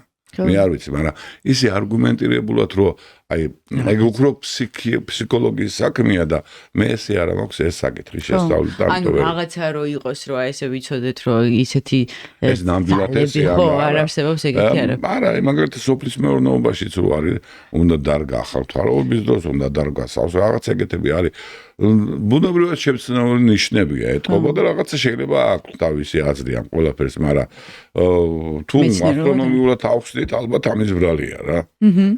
თვარე აქეთ გვეკაჩება, ზე იქით გვეკაჩება და ეგ არის მაგის ბრალი. ამას ძალიან სერიოზული დატვირთვებიც აქვს ახლა ბოლომდე არ ვიცი როგორ თქვა, მაგრამ სხვაჩერ თვარე ამრუდებს დედამიწის მოძრაობასაც. ამრუდებს, კი, აი დედამიწა პირდაპირ კი არ უვლის ახლა რაღაც სამუშაო მაქვს გაკეთებული, რომელზეც ჩანს რომ დედამიწა აი ესე დადეს, აი თავის ორბიტას. რაღაცა არა ესე ელიფსი ზუსტად არამედ აი შედის თვალის გამო ხდება. და ეს მოძრაობა არის დაახლოებით 25000 კილომეტრი.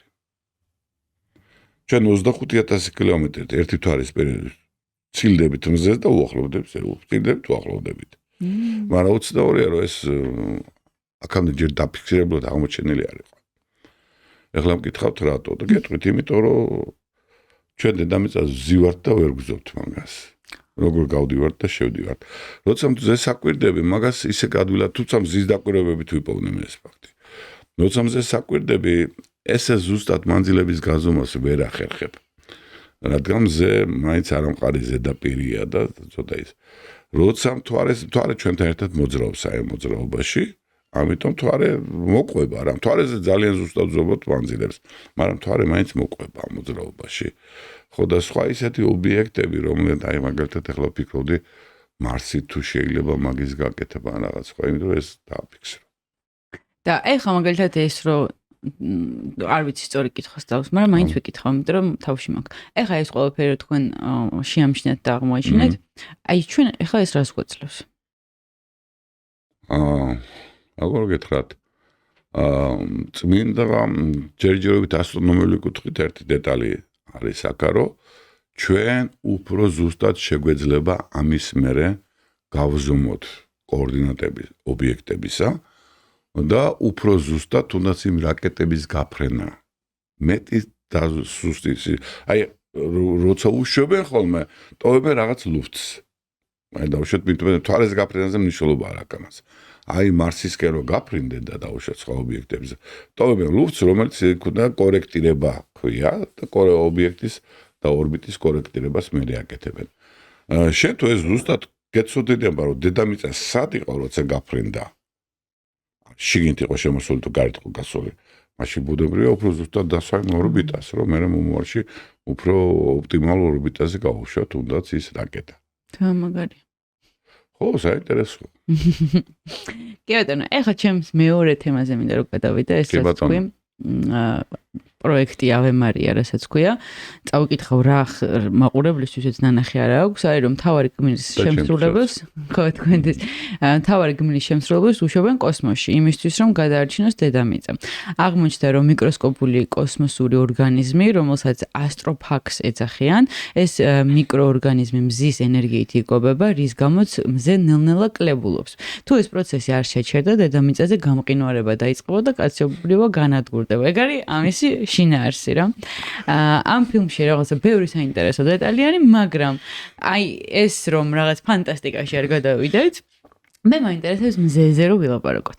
პირველი კითხვა არის ჩემთვის, ვარსკვლავი როგორ იბადება? აი კითხვა ფრიად სერიოზულია, სიუჟეტისგან გასწრებით, სიუჟეტი ცოტა ისეთია რა. რა ქვია, როგორ იბადებიან ვარსკვლავები?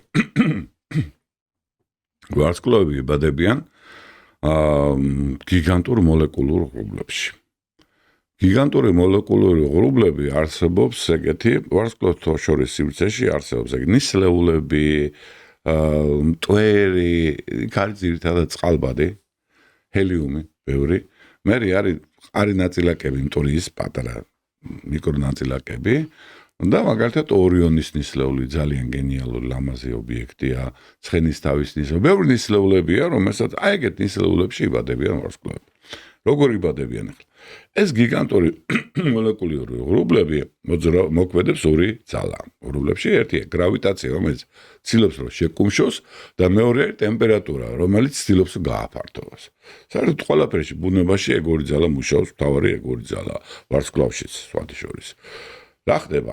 თუ მოხდა ისე, რომ გრავიტაციამ გადააჭარბა ტემპერატურულ წნევის იმას განზიდვას, გაფართოებას, იწყება შეკუმშვა. შეკუმშვის დროს, მაგალითად, როცა გიგანტური მოლეკულური ღრუბელი იწყებს შეკუმშვას, ცოტა ხნის მერე ის იწყებს ფრაგმენტაციასაც. ხდება უკვე პატარ-პატარა კერების წარმოშობა, სადაც ამ პატარ-პატარა კერებში იბადებიან ვარსკვლავები. ეს პატარა კერა და იქ გიგანტური მოლეკულური ღრუბლიდან იბადება ვარსკვლავი გროვა მთლიანად და ეს არის პატარა ვარსკვლავების გაერთიანება. ეხლა ეს ვარსკვლავი მერე ღრუბელი აგრძელებს შეკუმშვას. და დავუშვათ ლოკალური ფრაგმენტი და გააგრძელა შეკუმშვა, ეს შეკუმშვის შედეგად მატულობს ტემპერატურა და როცა ტემპერატურა ცენტრში აღწევს დაახლოებით 5-დან 15 მილიონ გრადუსამდე. ერთვება, ხო, ის ცხელდება, ჩვეულებრივად რაღაცა დაპრესავ ცხელდება, წნევას მომატება იწვევს გაცხელებას, ეგ არის რა. ერთვება თერმობირთული რეაქციები. თერმობირთული რეაქცია რა არის? 4 წყალბადი უერთდება ერთმანეთს აგერთა ზის ცენტრში ეგეთი რაღაცა მინდავს. 4 წყალბადი უერთდება ერთმანეთს, წარმოიშობა ერთი ჰელიუმი და ნარჩენი მასა, რომელსაც მასის დეფექტსაც შეიძლება ვთქვათ, რომ ქვია, გამოსხივდება ეინშტეინის ნობელი ფორმულა ხო გახსოვს? E=E mc².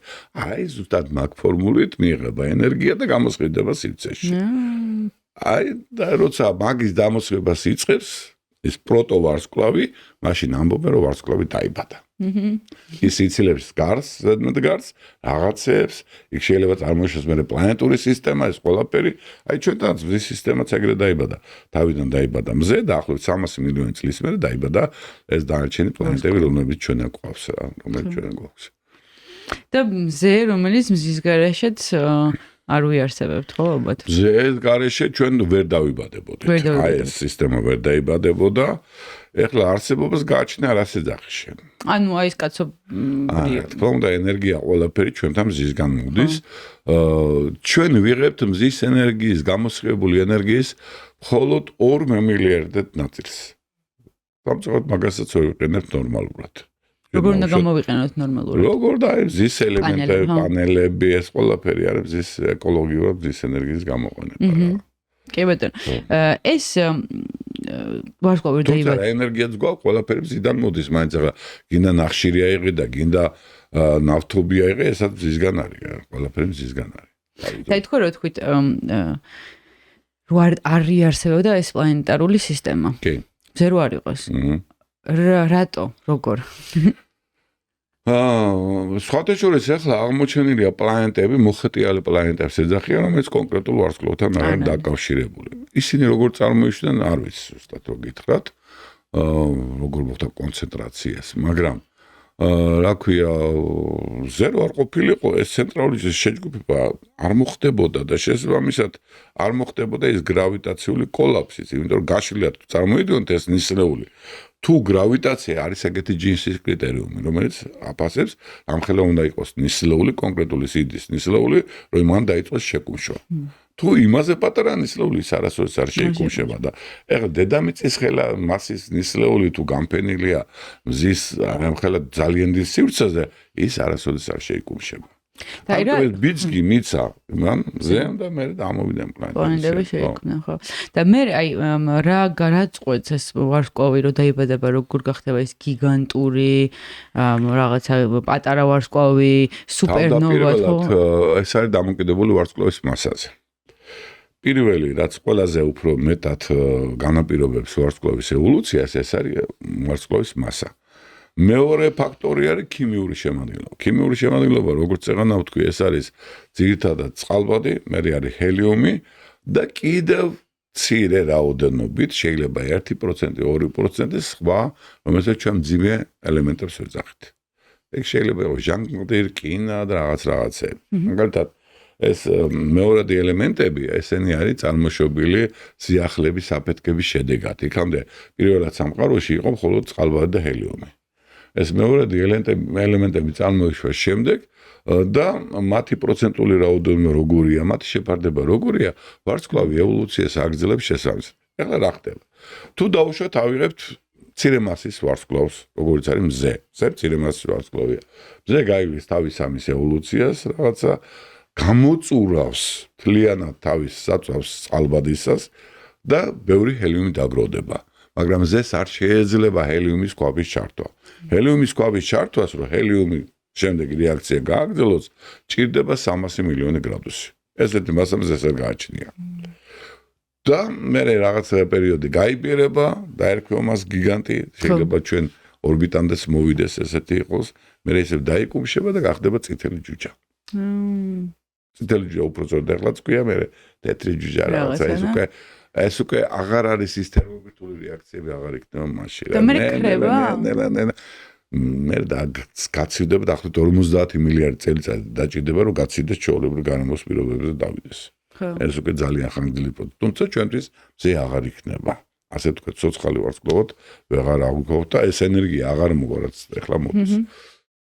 თუ ვარსკვლავი დიდია, მასიურია უფრო მაგალითად 10 მზის მასა აქვს, არა რაღაცა მასში ხდება რა, რომ აი ვარსკვლავი გამოლევს თავის წყალბადის რესურსს, მერე იწყება უკვე ჰელიუმის ქვაბის ჩართვა. ჰელიუმის ქვაბი არის 3 ჰელიუმი რო შეკრებოთ, მიიღება ერთი ნახშირბადი, მე ნახშირბადზე ბატება ჟანგბადი, გამოდის იქა კიდე ერთ ჰელიუმი, მე ესე მიდის და ბოლოს ადის რკინამდე. აი როცა რკინის ბირთვი მიიღება და დანარჩენის გამოილევა ხდება რაღაცა პერიოდში ესეთი რაღაც, რომ ეს ვარსკვლავი იბერება, მე ეცემა საკუთარ თავს და ფეთქდება. აი ამას ქვია ზიახლის საფეთქება. ზიახლების საფეთქების შედეგად რჩება ორი გზა, ასე ვთქვათ, განშტოება, საიდკენ წავა ვარსკვლავი. ერთი არის, რომ პულსარად გარდაიქმნება, ანუ ნეიტრონულ ვარსკვლავად გარდაიქმნება და მეორე არის შავი ხვრელი. ან გახდება შავი ხვრელი, ან კიდე ნეიტრონული ვარსკვლავი. და ანუ შავი ხვრელები რაც გვაქვს ახლა ჩვენს მაშინ სამ გალაქტიკაში.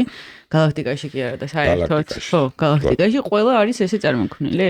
აი, მანდ არის ცოტა პრობლემა. საქმე იმაშია, რომ კი, უმეტესობა ახლა გულახდილად ვიტყვი უკვე, რომ უმეტესობა მეცნიერებისა ფიქრობენ, რომ ეგრე წარმოიშვა, მაგრამ მე ცოტათი ისეთი კრიტიკულად უყურებ მაგ დეტალს, იმიტომ რომ არსებობს ისეთი გიგანტური შავი ხვრელები, რომ ის რამდენი ვარსკვლავის აფეთქებით უნდა წარმოშობილი იყო, თან ჩვენი სამყარო რო იბადებოდა მაშინ ახლოს, მაგის წარმოდგენა არ მაქვს მე.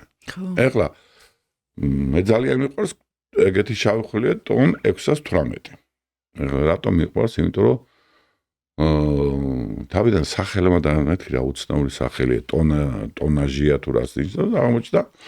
ეხლა მოგიყვებით პატარა ისტორიას მაგაზე. თურმე არსებობს მექსიკაში ეგეთი ობსერვატორია, ტონინ ზინტლას ობსერვატორია, რაღაც სოფელია 2500 მეტრზე ზღვის დონიდან. და ამ ობსერვატორიაში აღმოაჩინეს ეს ტონ 618. თავდაპირველად იკვლევდნენ ცისფერ ობიექტებს გალაქტიკის მაღალ განედებს. ეს გალაქტიკის მაღალი განედები იმითაა კაი, რომ ნაკლები ნისლეულებია და ხელს არ გიშლის და ადვილად აკვირდები და 1957 წელს აღმოაჩინეს მექსიკელებმა. შემდეგი დაკვირვებები თავიდან ეგონათ პატარა ცისფერი ვარსკვლავი, ჩოლოვი ვარსკვლავი ეგონათ რა.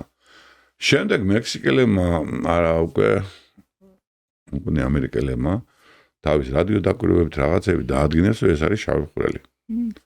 შემდეგ დაიწყეს ამ შავი ხვრელის კვლევა. ეხლა აღმოჩნდა, რომ ეს შავი ხვრელი ჩვენგან არის დაშორებული დაახლოებით 7.5 მილიარდი სინათლის წლის მანძილზე. და მასით შავი ხვრელი თვითონ არის ზოგი ლიტერატურაში 40 მილიარდი წერია და ზოგში 66 რო არ მოგატყუოთ. კაი, ავიღოთ 66 უფრო მომწონს მე 66 მილიარდი მზის მასა. ერთი შავი ხვრელი. მე ესაც არ არის თავარი ახლა მანდა თავარი მე უფრო რა აღმაფრთხილებს ხოლმე ამ შავხრელს აკრავს გარსი წყალბადის გარსი რომელიც არის დიამეტრით 300,000 სინათლის წელიწადი ანუ ჩვენი სამი ჩვენი galaktika რო აიღოთ მაგ ხელა ეს გარსი მარტო და ეს გარსი მთლიანად ასხივებს ლაიმან ალფაში ეს ნიშნავს რომ გამოსხივების ტემპერატურა არის დაახლოებით 30-40,000 გრადუსი წარმოიდგინეთ აი ამ ხელა სივრცე მთლიანად ასხივებს 40,000 გრადუს ტემპერატურით აი რა უნდა იყოს იქა მე წარმოდგენა არ მაქვს ცერა რომ გიცხარით ფანტასტიკაში რაღაცა რადგინდა როცა ისეთი რაღაცები ხდება რეალურ სამყაროში რომ ფანტასტიკაზე მე ფიქრობ რომ აი ახლა ამათ რა უნდა დაწერო ძალიან ჩამორჩენილი ფანტასტიკა მაგისტრის ჭიდერები ძალიან ჩამორჩენილი გამოდის რა და აი ეს რაც მოყავით ამ ხელა მასშტაბებით ესეც აი როგორ ერთი ჩაულებრივი შავი ხვრელი რომელიც ვიპოვეთ შეიძლება ითქვას შეიძლება ბევრი ეგეთ შავი ხვრელია ეხლა იმის თქმა რომ ეს შავი ხვრელი შეიქმნა გინდა თუ არა 66 კი 100 მილიარდი ვარსკვლავი აფეთქდა შეეწება ერთმანეთს ცოტა ძნელია რა აი მე ჩემთვის ძნელია მაგალითად ამიტომ მე სადღაც იმაზრზეც ვარ რომ პირველად სამყაროში არსებობდა რაღაცა შავი ხვრელები რომლებიც დარჩნენ თუმცა ამას ეწინააღმდეგებიან ძალიან ბევრი მეცნიერები უნდა გითხრათ ეგაც რატომ ისინი თვლიან რომ პირველად სამყაროში არ იყო ეგეთი დიდი მასიური შავი ხვრელები უბრალოდ ეგრე მაგრამ მაგის დასაბუთება რა არის იმიტომ რომ პირველად სამყარო იყო თითო პატარა შავი ხვრელი რომელიც გაფართოვდა და იქ იყო ელემენტარული ნაწილაკებიდან დაიწყო აგება და მერე ამოიშვა ჯერ ატომები და მერე წარმოიშვა ეს რაღაც წყალბადი ჰელიუმი ყველაფერი რაღაცა და მერე ეს ციკლი მიდის ზევით ანუ პატარა და ზევით ამიტომ მე ვამბობ იცი რა დიდიც იყო ქვევით მე კიდე რაღაც ეგეთი ის არის რა მე კოსმოლოგი არა ვარ პირდაპირ გითხრათ ეხლა ამიტომ შეიძლება არგუმენტაცია ინტუიციური იყოს ეს არგუმენტაცია მაგრამ ამავე დროს აი ეგრე მაგრამ აი ხა თქვენ რასაც ამბობთ რომ ესეც იყო ამ ხელა რაღაც მასა და ამაზე დიდები შეიძლება იყოს ხო ფენიქსია 100 მილიარდი მზის მასა რომელიც ის ყველაზე მასიურად ითვლება დღეს მაგრამ არ დაგავიწყდეთ რომ ჩვენ ამას პოულობთ და თან ჩვენ ძალიან ცოტას ვხედავთ სამყაროში ჩვენ ხო სამყაროს აი ადამიანი როგორც გინდა მოინდომოს აი ამ რაღაცა პატარა ვიწრო სექტორის მეც ვერასოდეს ვერ დაინახავს. რატომ? რატომ? იმიტომ რომ სინათლის სიჩქარე გზგუდავს. 14 ვერ დავინახავთ, ხედვა. და ჩვენთან მოდის მხოლოდ იმ რადიუსიდან რამდენი წლისაც ვართ. 14.8 მილიარდი წლიდან. იმის იქიდან ვერაფერი ვერ მოდის. ვერ ვიგე. იქიდან ჯერ არ მოსულა უბრალოდ ჩვენთან სინათლე, რომ ჩვენ დავინახოთ იქით რა არის. და წარმოიდგინეთ აქ ამ პატარაში თუ რაღაცას პოულობთ ერთ-ერთი ისეთ პრობლემური საკითხია კიდევ ეხლა ძალიან ხوار დავსეირნო პაკეტი სხვადასხვა თემებზე გადავდივარ. არა, ძალიან საინტერესოა. ერთ-ერთი პრობლემური საკითხია მათუსალა, ვარსკვლავი მათუსალა. საინტერესოა, რატომაც მომწონს ძალიან. ვარსკვლავს დაარქვეს მათუსალა, იმიტომ რომ ძალიან ბებერია. ჩვენგან არის 190 სინათლის წლის მანძილი. აქვეა. შეიძლება ითქვას. ეხლა მათუსალას ბედი იყო უცნაური. თავდაპირველად რო გაზომეს მათუსალას სასაკი შეაფასეს 18 მილიარდი წელი იყო. მე მივხვდი რომ ძალიან დიდი იყო, იმიტომ რომ სამყარო არის 14.8 13 და 8 და როგორ არის მათუსალა დაუშვათ მაგხელა. მე ადგენდა და მათუსალას გადაამოწმეს შეასწორე ჩამოიღო. აშკარად ხელოვნურად ჩამოყავთ, მე არ გამიზომია, მაგრამ ვინც აკეთებს ხელოვნურად ჩამოყავთ რა. 17 მილიარდამდე, მე 16-მდე ჩამოვიდა მათუსალა. ეხლა დასვეს ზუსტად 13.8. მე ახლა მესმის ხოლმე კითხვა რა, რომ კარგი და პირველი ვარსკვლავი დაიბადა სამყაროს წარმოშობასთან ერთად დაუშვათ თქვენი იმით არა. და ეს პირველი ვარსკვლავი მოხდა აქ ჩვენ მეზობლად, კაცო. წარმოიდგინე, რამდენი მათუსალა უნდა იყოს სამყაროში, მაშინ როცა ჩვენ სამყაროს ბოლომდე ვერ ხედავთ, მაგრამ მასშტაბები ძალიან დიდია. ამიტომ შეიძლება ჩვენი რაღაც თეორიები თლაც სწორი არ იყოს ამ გაგებით. და მაგალითად ისიც რომ სამყარო რამდენი წლისაც არის? არა, ეგ შედარებით უფრო დაუსტებული ის არის ინფორმაცია, იმიტომ რომ გაფართოებით იმაშებით მაგას რა. ანუ მაგაზე ეჭვს. მაგაზე ნაკლები ეჭვია. თუმცა უნდა გითხრათ, რომ ჩემი ახალგაზრდობის პერიოდში ითვლებოდა სამყარო 18 მილიარდი წლის. და რატო შეიდაბადარავდა? იმიტომ რომ გადაასწორეს იქ რაღაცები დაკვირვებები, ახალმა დაკვირვებებმა ახალი შედეგები მოგვცა და შეასწორეს ეს შედეგები და გამოვიდა 13.8 მილიარდი წელი.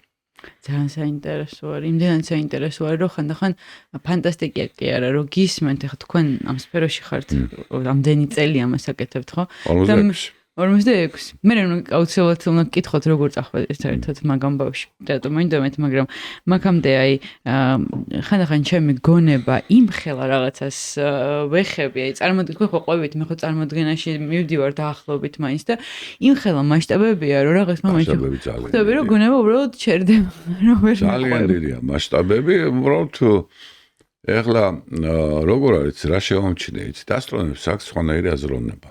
ვინც პროფესიონალი ასტრონომია. ისინი სხვანაირად ფიქრობენ, ნახეთ, მათთვის მილიონი სინათლის წელი დიდი არაფერი არ არის რა. ეს ადრე დავაფიქსირე, ცოტა ისეთი იმას გადახვას გავაკეთებ.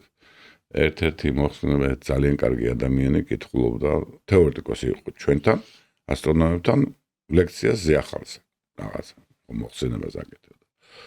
და რომ გამოდიოდა თქვა, რომ ისაო ზეახალიო აფეთქდაო, მაშინ აფეთქდა მაგელანის ღრუბლებში ზეახალი. მაგელანის ღრუბლები არის იმის ნახტომის ახლოს ყოფი ჯუჯა გალაქტიკებია და ირეგულარული გალაქტიკები და აფეთქდაო ზეახალი ვარსკვლავიო და ამ დროს თვითონ ამბობს ესეთი ემოციით, რომ იცით ბატონებო 50000 სინათლის წელიაო თან თქვა. იცით ბატონებო ეს რამხელა დიდი მანძილიაო და ნუ ასტრონომებს წაგვიხდა ხასიათი. იმიტომ რომ დარბაზში ისხდა ხალხი, რომელსაც 300 მილიონ წელიწადზე, 100 მილიონ წელიწადზე რაღაცებზე აღმოჩენილი აქვს ეს ზეახლები. და ეს კაცი მეუბნება რომ 50000 წელი და ეთქვა ძალიან დიდი მანძილია. მივხვდით რა შეასაგვე. სხვანაირი მასშტაბებით უყურებენ ასტრონომები. კიდე აი სკოლაში რომ მივდივარ ხოლმე და ბავშვებთან რომ მაქვს ლექცია, სულ მეუბნები რომ კიდე რა აქვს კიდე საუცნაური თვისება. ეხლა აქ არ მიმიქცევია ყურადღება, არა ვიცი ახლა როგორია, მაგრამ რო შევდივართ სადმე, ავტომატურად ვარკვევთ სად რა მიმართულებაა. ანუ ხარებს რა. ჩtildeetsა და სამხრეთსა და რაღაცა. კიდე სადმე უცხო ქვეყნად რო ჩავდივარ ხოლმე, არა დავუშვით. გერმანია, ევროპა, ამერიკა რაღაცა. თავიდან შფოთი აქვს. ალბათ ყველას აქვს ეგეთი რაღაცა უცხოთ აღარა რა. საკმარისია დაღამდეს და შევხედო რომ ხვდები რომ ისე სახლში ხარ. რაღაც ეგეთი თვისებები აქვს რა. პროფესიული რაღაცები ყალიბდება. ხო, იმიტომ რომ თქვენ რო საუბრობთ. ახლა არ ვიცი სხვა სოდეს მე ვთქვამს თუ არა, თუნდაც აი ბატონსაც რომ რაღაცას ვლაპარაკობთ, აი ისე საუბრობთ რომ აი მე რო ახსნა რომ ეხა ეს ჭიქა არის, ხელი აქვს და რაღაც და მე გისმენთ ამ დროს გაფართოებული თვალებით, იმიტომ რომ ჩემთვის ძალიან ისეთია, ძალიან მომნუსხველია და ძალიან საინტერესოა, ხო, რეალურად. რა ვიცი რა გითხრათ. კი ბატონო. მაგარი რაღაცა ასტრონომია კეთილი. შეიძლება მithქვია რომ მე ეხლა რო იყო 17 წლის ინგლისურს ვისწავლე ძალიან კარგად და ისევ ასტრონომი გავხდებოდი.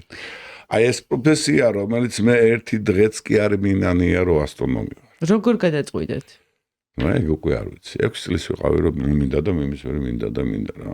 რა მაგარია. ანუ რამე შეხება გქონდათ რაღაცას უყურეთ თუ აი როგორ მოვიდა თქვენ ცხოვრებაში? არ ვიცი აი ეს ხაჩო ძალიან ცნობადი იყო ჩემ ბავშვობაში ხარაძე. მე ხარაძის სიგნები წავიკითხე რაღაცეები და მომინდა რა. ძალიან ისეთი ეგზოტიკურია. ჩემ დროს ცაჩანდა კიდე თბილისში. ნუ მაგასაც კონდა მნიშვნელობა ალბათ. ეხლა მახსოვდა თანავარსკვლავედებს ვიმახსოვრებდი, რაღაცებს ვიმახსოვრებდი. მე მქონდა მაშინაც მოვყავი ეპიზოდში, მე ვსწავლობდი ასტრონომია სკოლაში. შენ როსაც ისწავლებოდა, შენ პატარა ხარ. ანუ აი მე 32 წელს ვარ. ვიცი. ეგეც ასტრონომისტი ვარ. ზუსტად ისე. მართლა? ხო, აბა ეს შენი Facebook გვერდი რო ნახე ინტერვიუ დაბოდები. მე ესე მივხვდით. დაბოდები შეიძლება. არა, ეგეთ რაღაცებს მათემატიკოსებსაც აიგივი აქვს ალბათ. აი უცნაური რა არის, იცი რა რაღაცა წიგნს რო კითხულობ ხოლმე თუ ესეთი მათემატიკური დარღვევა რო ის ამ დროს დაიბადა და მე იქ უწერია რომ რაღაცა სხვა ასაკი უწერია, აი მაშინ ტვინი მუშაობს უარყოფითად რომ რას ვატყუებ კაცო შენ. სუსტი მეცნიერება. ხო, რა ეგეთი ის არის რა. ხო, და მოკლედ იყო პირველი კლასი იყო, მეორე კლასი იყო და მე აღარ იყო რა და მახსოვს. ეს დაწყებით შევა, ხო და მასწავლებელი ყოლდა რომელიც გვიხსნა ხო თანავარსკვლავედები როგორ იყო და მახსოვს რომ ახსნა დიდათვის თანავარსკვლავედი როგორ გამოიყურება ცეზე და რა მახსოვს ყველას სადაც კი შევხვდებოდი ქუჩაში გამრევლ ოჯახი მე ხა რაღაცნაირად ნახო და რა დაღანდება ხოლმე მათფლობინებდი აი ეს არის და ძალიან საინტერესო და სასიამოვნოა რა რო იცი ეგეთი რაღაცები რა ელემენტარული ხო და აი იცით რა არის ესეთი შეგრძნება ამ თემაზე რომ ვისმენ ხოლმე და თქვენ მეცნიერებს რო გისმენ ხოლმე პატარა ბავშვი ვიტყვდები თვალები მიფართოვდება მინდა რომ სულ ისაუბროთ და ეს რაღაცნაირად თითქოს აი თამაშით თუ არ ვიცი რაღაც აღმოჩენა ალბათ თამაშთან არის ჩემთვის დაკავშირებული და თქვენც მგონია რომ ის მოყარეობა არის მთავარი მე ჩემთანაც ვამბობდით მაგას რომ ჩემი აზრით მეცნიერები არიან ეგოისტი ხალხი რომელიც თავიანთ ზომის მოყარეობას იგმაყოფილებენ მე ამით ხეირს ნახულობენ საზოგადოება თორე მეცნიერების მთავარია რომ აი პასუხი იპოვნოს რაღაცაზე და მე ეს პასუხი ეგეთი რაღაცა ხდება მე რა ვიცი მე მაინც მაგაზრისა ვარ და მიფიქრია კიდე და ჩემი სტუდენტებისაც მithქავს რომ შენ თუ დაუშვათ ჯოკრის თამაში უფრო გეხალისება ვიდრე აი ამაზე ფიქრი მაშინ აზრი არ აქვს შენი აკოფნას რა წადი ჯოკერი თამაშე რა ეს უნდა გეხალისებოდეს იცი რაღაცნაირად აი ამაზე ფიქრობ ეს არის რაღაცა რომ პასუხს ეძებ რაღაც ეს სახალისო პროცესია ძალიან თამაში ვითა მართლა თამაში ვითა უბრალოდ ის არის რომ აქედან ხერის ნახულობს საზოგადოება კი ეხა ისეთი კითხვაა მაგრამ მაინც კითხავ ჯერ ბოლოსკენ არ გავდივარ მაგრამ მაინც კითხავთ აი ამდენი წელია ამ სფეროში ხართ და ამ საოცრებებს უყურებთ აკვირდებით და ამაზე ფიქრობთ და თქვენი აზრით აი ეს რა არის ერთი რაც ნახეთ და აკვირდით შეხედეთ და აი აღფრთოვანებაში ერთი მითამისახეთ აი აღფრთოვანებაში მოხვედით რა და თქვით რომ აი რამე ერთი მინდა ერთხელ დაკვირვაზე მიდიოდი ღამე და საოცრად განათდა მთლიანად ავიხედე და მეგონა რომ კოლეგა იქიდან მეშაყირებოდა და მანათებდა ფანი აღმოჩნდა ძალიან დიდი ბოლიდი მიფრინავდა წაში ისეთი ლამაზი იყო აი ნათება იყო როგორ იცი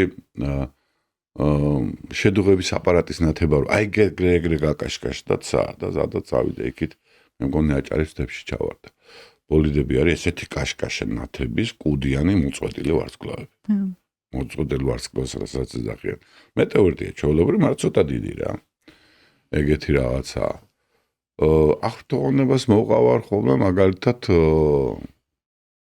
მეორესაც ვთქვი ზიდავნელებას როცა ვაკვირდები ეს არის აი საოცრად ლამაზი მოვლენა რა წარმოიდგინე დღისით მზისით მზე ჩანს ყველაფერი ჩანს რაღაცა კარგად აღარ ჩეულებრად ვერ ამჩნევ თვალშორის ეხლა ჩვენ კი ვიცით და თან მე ისაც ვიცი შემიძლია რომ თვალი მოუჭუტო და ისე უყურებ და იმას რაღაცა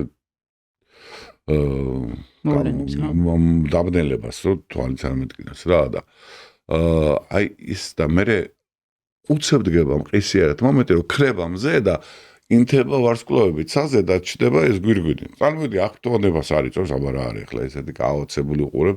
სულ იმას ნატრულობდი ხოლმე რომ არაპროფესიულად ნახო მეთქი რა. ანუ როცა პროფესიით ჩადიხარ, მაშინ გამწარებული აპარატურას იმაშები ყურადღება იქიდან გაკ რაღაცა და აი გინდა რომ დაჯიდე და ესე უყურო რაღაც ესეთი შეგრძნება. დატკობე ხო? აღფრთოვანებას იწევს მაგალითად ძალიან მიყვარდა ერთი პერიოდი აი წარმოიდგინე თელეგრამის დაკვირვების შემდეგ ტელესკოპს მოვატრიალებდი მიუშვერდი ან ორიონის ნისლეული მიყვარს ძალიან ან და სფერული გროები და ტელესკოპს გავაჩერებდი და თვალით უყურებდი ტკბებოდი ეგაც აღფრთოვანებას იწევს ბევრი რაღაცა რომელიც იმის ნახტობი როა გადაჭიმული კარგად საზე იმას ახლა რა ჯობია აღფრთოვანება არ არის კაცო ამდენი რამე არის ბევრი რაღაცა მე ჩემი ყველაზე დილეტანტური თვალით რომ უყურებ ცალს ისედაც საჩანს საოცრება ადრე ახალგაზრდობაში ბევრს ვაკვირდებოდი ხოლმე და მაშინ იყო რა მაგ შემჩნეული ტელეგრამი აკვირდები წარმოგიდგენთ 12 საათი. და დილით გამოდიხარ, რომ გამოდიხარ იწყება ასტრონომიული ბინდი. მაშინ ამთავრებთ ასტრონომიულ დაკვირვებას. ასტრონომიული ბინდი რა პერიოდია, იცი რომ ჯერთხელ გათენებულიც არ არის, მაგრამ ვარსკვლავები ჩანს და რაღაცა ესეთი გარიჟრაჟი უფრო მეტი ნათელია. ეგ სამოქალაქო ბინდია. ზე უკვე მაღალ ფენებს ანათებს, მაგრამ ქვევითამდე არ ჩამოსულა რაღაცა ეგეთი ასტრონომიული ბინდი და აი მოდიხარ იქიდან ტელესკოპიდან გამოდიხარ და სახში რომ მიხვალ მე გძნობ რომ კისერი გტკივა და კიდე რატო გტკივა აი ესე მიდიხარ რაღაც და იცი ეს რაღაც უცნაური გძნობა არ ვიცი რა ცოტა ძნელია ხანდახან რომ ყვები ხოლმე უკვირთ მაგრამ ესეა ფაქტია ესე ხდება რა და თუ ძალიან არ გიყვარს ვერ გააკეთებ ალბათ ეგრე თავდადების მაქსიმუმს არ გააკეთებ რა ეხლა რომელი გიჟია რომ თქვი სიტბოში სახში წოლისა და იმის გაწამოხდე და გაიქცე და იქ რაღაცა გაიყინო. იქ ხო არ შეიძლება გათბობა. გუმბათში არ არის გათბობა. არა, გუმბათში არ არის გათბობა. გუმბათში იყინები ჩვეულებრივად რა ტემპერატურაც გარეთ აი იგივე უნდა იყოს შიგნით, იმიტომ რომ ეს აღმავალი ნაკადები ძალიან აფუჭებენ ადამიანის ყოფნაც კი არ არის რეკომენდირებული გუმბათში, იმიტომ შეწყვეტილი ხარ იმასთან შედარებით შეიძლება შენ შექმნა რაღაც ისეთი. ანუ თქვენ ძირითადად მარტო ხართ მაგალითად ხო როცა აკვირდებით? დაკვირვების დროს მარტო ხართ ხო? ანუ არა. ყველა ეგრე არის სხვადასხვა ახლა ახალი ტელესკოპი რო დაიდგა, იქ რაღაც რამდენიმე კაცი მუშაობს ხოლმე. ოთახში კომპიუტერთან და რაღაცა, საჩვენს იქ გუმბათში ნაკლებად შედიან. ხო, აი ეს მაგიტომ გუმბათში ნაკლებად შედიან, კი. მაგრამ ახლა მე რაზეც მიმუშავე ამ ტელესკოპებში ძირითადად მოჩი ვიყავი ხო 12 საათი ხართ მარტო და აკვირდებით ხო რა პრობლემა არაფერი არა პარტლა არ არის პრობლემა აი მე თუნდაც მე კი არა კაცო ეხლა გაჩნდა ძალიან ბევრი მოყვარული ასტრომოყვარულები აი აგერ ყავს ბავშვებთან მომაქვს ხოლმე ურთიერთობა და ბავშვები არიან რომლებიც სახში ვერ შეყავთ მშობლებს ტელესკოპი თუ აქვს დგანა და ტელეგრამი იღებენ იმას დაკვირა და ეხლა ჩემგან რასაკვირველია ისინი არიან ესეთები უკვე თვითონ ძალიან ესად აზარტულია არის საოცრად აზარტული რამ კი ბატონო მზეს დავუბრუნდეთ ცოტა ხანი თუ შეიძლება მზეს ბედი თქვენ დაახლოებით აღწერეთ რომ შეიძლება რაღაცა ამდენი წლის მილიარდი წელი 10 მილიარდი წლის მერე ჩაქრება არ ჩაქრება ესე მოუვა რა გაფართოვდება გაიგება წითელი გიგანტი გახდება მერე და შეიკუმშება გახდება თეთრი ჯუჯა მერე ნენელა გაცივდება გადავე ყავისფერი ჯუჯაში და იმაში და ნუ პროცესი კარგია. ანუ ჩვენამდე შეიძლება მოვიდესო ესე თქვით, ხო? ეს გაიბერო მაშინ. და ჩვენ ჩაკლავ, ან დედამიწა ჩვენ რა, დედამიწას ჩაყლავ? ზოგიერთი გათვლებით დედამიწას მარსამდე გადის და ზოგიერთი გათვლებით დედამიწამდე მოდის. დედამიწამდე მოდის. მაგრამ აი დედამიწელებს და დედამიწას რა ბედიელის, ანუ ამდენი წლის 3.8 მილიარდი წლის ვერ თუ ვერაფერი მოვიფიქრეთ, ესე იგი დასახოცები ყოფილიო. მაგრამ სხვა შემთხვევაში პლანეტა უნდა დავტოვოთ და უნდა გადავიდეთ გამოდის რა. მარსი ამიტომ არის ესეც საინტერესო? თავისთავად მარსი არის უახლოესი პლანეტა და იმიტომ არის საინტერესო. ნუ მაგ დროს ალბათ უფრო ჯობია რომ სხვა ვარსკვლავებისკენ გავივიდეთ, ხო, იმიტომ რომ ამას ესეთი ერთი კითხვა მაქვს, რომელიც ძალიან მუსირებს ხოლმე საზოგადოებაში მზესთან დაკავშირებით, ეგეთი არის, რომ ზე შეიცვალა სხვანაირი გამოსხივება აქვს, სხვანაირად წვავს, აი რუჩს რო იღებენ ადამიანები ამბობენ, მაგალითად დედა ჩემი ამბობს ხოლმე, რომ მეო ჩემ ახალგაზრდობაში რო ვირუჯებოდიო, ეს არ ვიწვებოდი, როგორც ახლა ვიწვებიო. და ეს ძალიან ხშირია ხოლმე, ეს ძალიან ხშირად მესმის. მე ეგეთ დაკვირვება ჩემ თავზე არ მაქვს სამწუხაროდ, მაგრამ აი პროფესიონალი ადამიანის აზრი მაინტერესებს ეს რამდენად შესაძლებელი. ზე არ შეცვლილა, ისე ვის არის, რაც იყო დედა თქვენის დროს გადაეცით ჩემგან ნამდვილად. უბრალოდ ჩვენ დამოკიდებულება შეგვეცვალა მზისადმი და ეგ არის რა. მზე იყო იცვლება 11 წლიანი ციკლები გააჩნია. 11-12 გააჩნია ციკლი რამოდი გოგური ხანგრძლივობისა. შეიძლება იქ 7-დან 14 წლამდე ვარირებს ეს, მაგრამ ყველაზე სტატისტიკურია 11 წლიანი ციკლი. ამ 11 წლის განმავლობაში ხან მაქსიმუმშია, ხან მინიმუმშია. როცა მინიმუმში არის მაშინ ეს ულტრაისფერი გამოსხივება რომ დედა თქვენი რუჩს იღებდა ნაკლები მოდის და როცა მაქსიმუმშია ბევრი მოდის. ამ დროს ეუნებიან ხოლმე ფრთხილად იყავით მზაზე ნუ მიიღებთ. იმას რა ქვია. ბევრი უარყოფითი მოვლენა ამასთან დაკავშირებული რო გითხრათ. მაგალითად უარყოფითი მოვლენებია რომ როცა მზე მაქსიმუმშია დედამიწაზე მარტოლობს სიკვდილიანობა გულსიზაღთა დაავადებებით. ავტოავარიების რიცხვი, სიქიურ შეშლილობათა რიცხვი. ნუ ზოგიერთი მეცნიერი რევოლუციებსა და იმასაც აბავს ხოლმე ამ აქტიურობას. ნუ ესე ტექნიკურად, აი მაგალითად მზე როცა აქტიურია და დიდი ამოფრქვევები ხდება, რაც აპარატურა გვაქვს აქ. ახლა რომ მოხდეს ისეთი ამოფრქვევა, როგორც იყო კერინგტონის ამოფრქვევა, 1856 წელს იყო და მაშინ ტელეგრაფის აპარატები ჰქონდათ მარტო, იმ ტელეგრაფის აპარატები დაწვა და ოპერატორებს დემხურტავდა. წარმოიდგინეთ ამოფრქვევის გამო. ეგეთი ამოფრქვევა რომ მოხდეს, ყველაფერი დაგვეწება. ელექტრონიკა და ჯიბეში ტელეფონი რომ მიდევს, გატიშულისაც კი დაიწება. ეს შეუძლია მზეს გააკეთოს. იმიტომ წაგან გითხარით, რომ იქ რა თქმა უნდა გასული ხომალდი მეტი ისა აქვს, რა ქვია რისკი, შეიძლება აპარატურა ისე დაწვას, რომ ხომალდი ვეღარ მოაბრუნონ, უკან ვეღარ ჩამოიყვანონ. ხოდასამ მზე ძალიან აქტიურ ფაზაშია, ჩვენ გვჭირდება მზისგან დამცავი. მე ხელში მიჭირავს ახლა PSP-ს ახალი ბრენდი, რომელსაც ქვია Round Love და არის კორეული. კორეულმა ძალიან კარგად ისვიან როგორ უნდა დაიცვან თავი მზისგან და ეს არის მზისგან დამცავი სტიკი, რომელიც არის უკომფორტულესი და მარტივად მოსახმარი ყოველდღიურად, შედგება არყის ხის ექსტრაქტით და აქვს 12 პეპტიდი. ეს პეპტიდები უზრუნველყოფს კანის დატანიანებას და ბზინვარებას. სხვადასხვა მე მზისგან დამცავს ხელზე ხმარობ, იმიტომ რომ ხელი საკმაოდ ადრე ბერდება ვამბობენ. თქვენ შეგიძლიათ ეს პროდუქტი შეიძინოთ PSP-ში, ლინკი არის აღწერაში, შეგიძლიათ გადახვიდეთ და ნახოთ და გამიზიარეთ თქვენი შთაბეჭდილებები ამ პროდუქტზე. დადებითებიც გააჩნიათ მოვლენას. დადებითია ის, რომ ადამიანები უფრო შეყვარებულები არიან თურმე აქტიურობის დროს. ადამიანები მოსავალი კარგად მოდის აქტიურობი, ხეები კარგად იზრდებიან. სამწუხაროდ თაგვები მრავლდებიან კარგად და ეგეთი ცხოველები რაღაცა ეგეთი ციკლებთან არის დაკავშირებული და კიდევ ერთი პასიურ წლებში აქტიურ წლებში ვირუსები ნაკლებად ვრცელდება.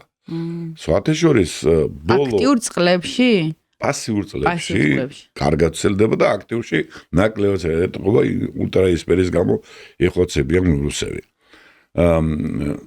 კორონა რო გაჩნდა 2019-ში იყო მინიმუმ მზისა. და მე ხშირად ვამბობ ხოლმე რომ აი შეიძლება მაგის გამო გავრცელდა ისე აქტიურად კორონა რომ მზე ხელს ვერ უშლიდა. არ უშლიდა უბრალოდ და მზე სულ არ აინტერესებს. არც ადამიანი და არც შენი კორონა არ უშლიდა ხელს.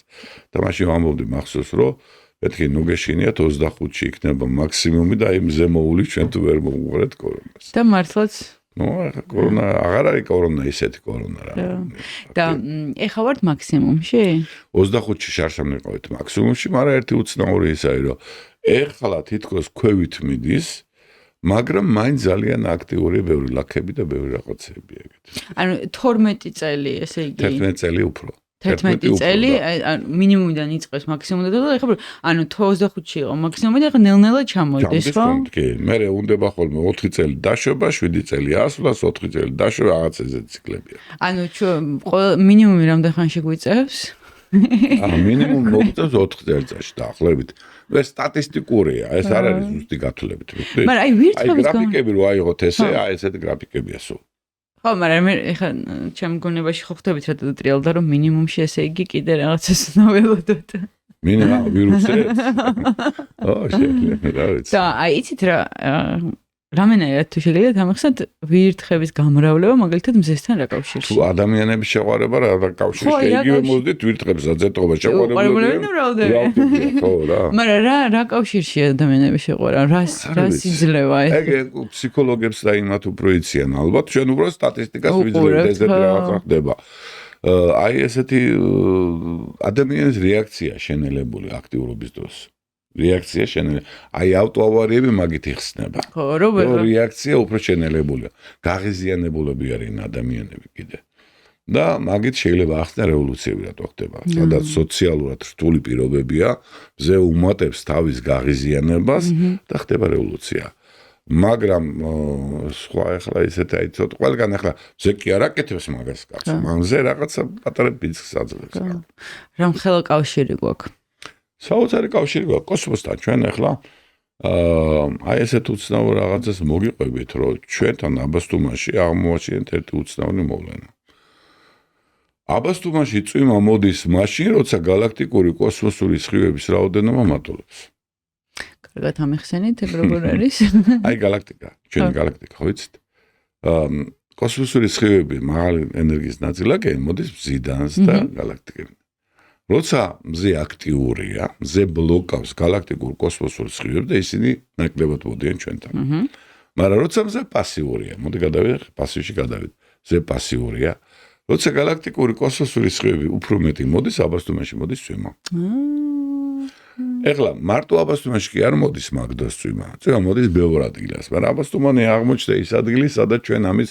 შემჩნევა მოახერხეთ იმიტომ დაკვირვებების რაოდენობა როდის იყო კარგი დაკვირვებები როდის არ იყო კარგი დაკვირვებები მაგი რო შევოდა ერთად აღმოჩნდა რომ როცა galaktikuri კოსმოსური სხივები მეტი იყო მაშინ galaktikები დაკვირვებები არ იყო და როცა დაკლები იყო მაშინ დაკვირვებები იყო აი ესეთი რაღაცა საინტერესოა ძალიან კავშირი ანუ იმდენად კავშირში ვართ რომ წარმოდგენაც კი არ გვაქვს წარმოდგენა ხო ბევრ ამაში არა გვაქვს იყო ესეთი ჰელიობიოლოგი ჩიჟევსკი ძალიან ცნობილი პიროვნება საინტერესოა ჩიჟევსკისთან დაკავშირებით რომ მან 1954 წელს განაცხადა რომ 1917 წლის რევოლუცია იმიტომ მოხდა რომ მზაზე ბევრი აქტიური იყო მზეო ამ გამონათქვამის გამო ჩიჟევსკი 10 წლის წინ ბირში გადაასახლეს გადარჩა კიდევ რომ სტალინის ეთქვა დახვრეტდნენ ალბათ მაგრამ ფაქტია რომ 17 წლის რევოლუცია მოხდა მზე იყო აქტიური ძალიან დასაწყისში საუკუნეზე მეორე აქტიური იყო 91 წელს როცა კომუნისტები წავიდნენ ანუ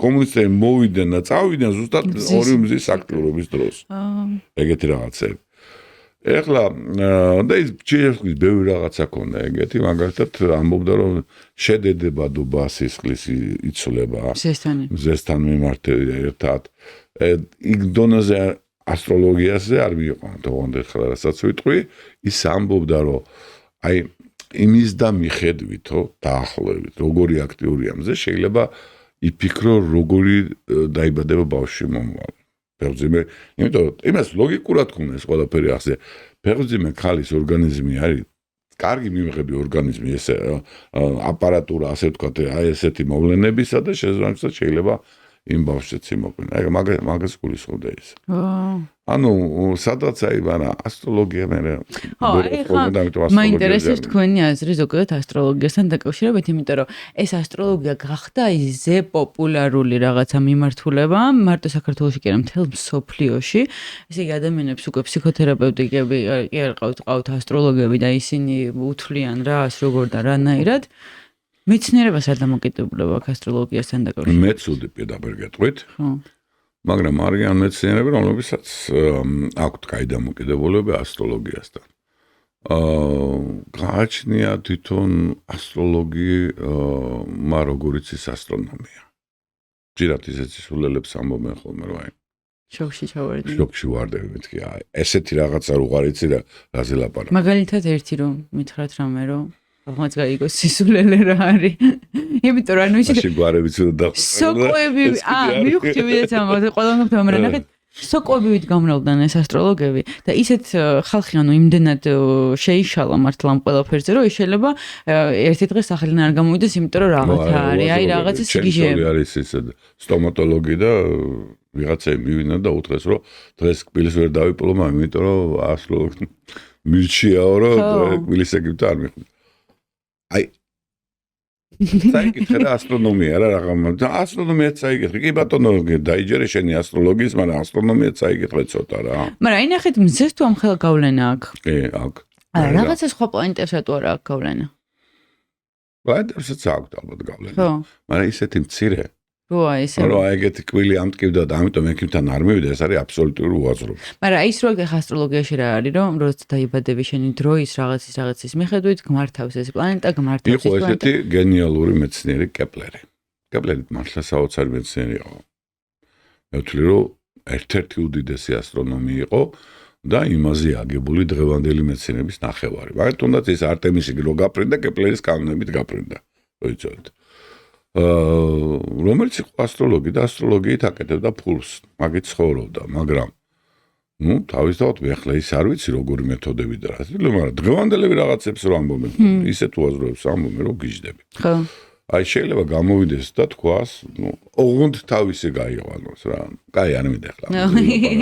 ხო, მაგრამ რეალურად ხო შეიძლება მართლა რაღაცა ეს გავლენები ამ პლანეტებს. ეხლა ჩიჟევსკიზე ხო მოგიყევით კაცო. არის რაღაცეები, მაგრამ მე ახლა როგორ გამოვიდე და დღეს ბოსტანში არ წახვიდე და ხვალყანაში არ წახვიდე მეთქი. როგორ ვთქვა? ეს ხო აბსოლუტური ნონსენსია. კი. იმიტომ რომ ადამიანები არიან ძალიან ბევრი. ადრე როცა იყო რაღაცა, მაგე უფრო სტატისტიკურად დამყარებული რაღაცა. აი წაღა რომ ამბობდი, თვარე, სავსე მთვარე და ის როგორ მოქმედებს ადამიანზე. მაგეებზე იყო დამყარებული რაღაც ეგ ცოდნები რა. და ეხლა აი დაკარგა რა ეს ბმა. და პირდაპირ იმას ძველი ტექსტები და არ ვიცი konkret. ამიტომ არაფერს არ ვიტყვი. კი ბატონო. შემდეგი მაქვს ბლიც კითხვები. ბლიც ძალიან აღარ დაგლეთ, იმიტომ დიდი ხანია ვსაუბრობ და მე მგონი ცოტა დაიღალეთ, ხო? ხო, არა, მე სიგარეტს მოწევ. ისე არ დავუხდი. ბლიც კითხვები არის, რომ ძალიან ვრცელი პასუხი არ არის საჭირო, შეგიძლიათ მარტივად მიპასუხოთ. კოსმოსი უფრო წესრიგია თუ ქაოსი? რასაც უყურებთ წესრიგია ძირითადად. სამყარო უფრო გულგრილი ადამიანის მიმართ თუ საუსია მნიშვნელობით?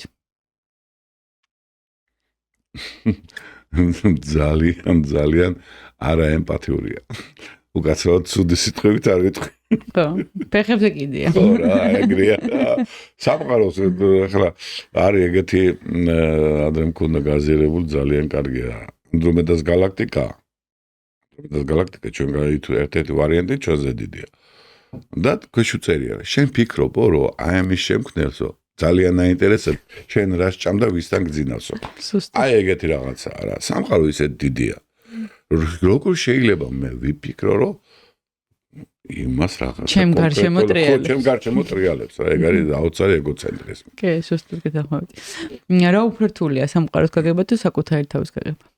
გაგება? ორივე რთულია. ორივე რთულია.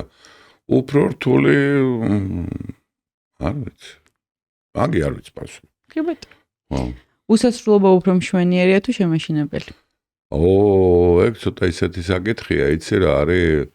მე მაგალითად უსასრულობის ნაკლებად მეშინია ვიდრე სასრულობის.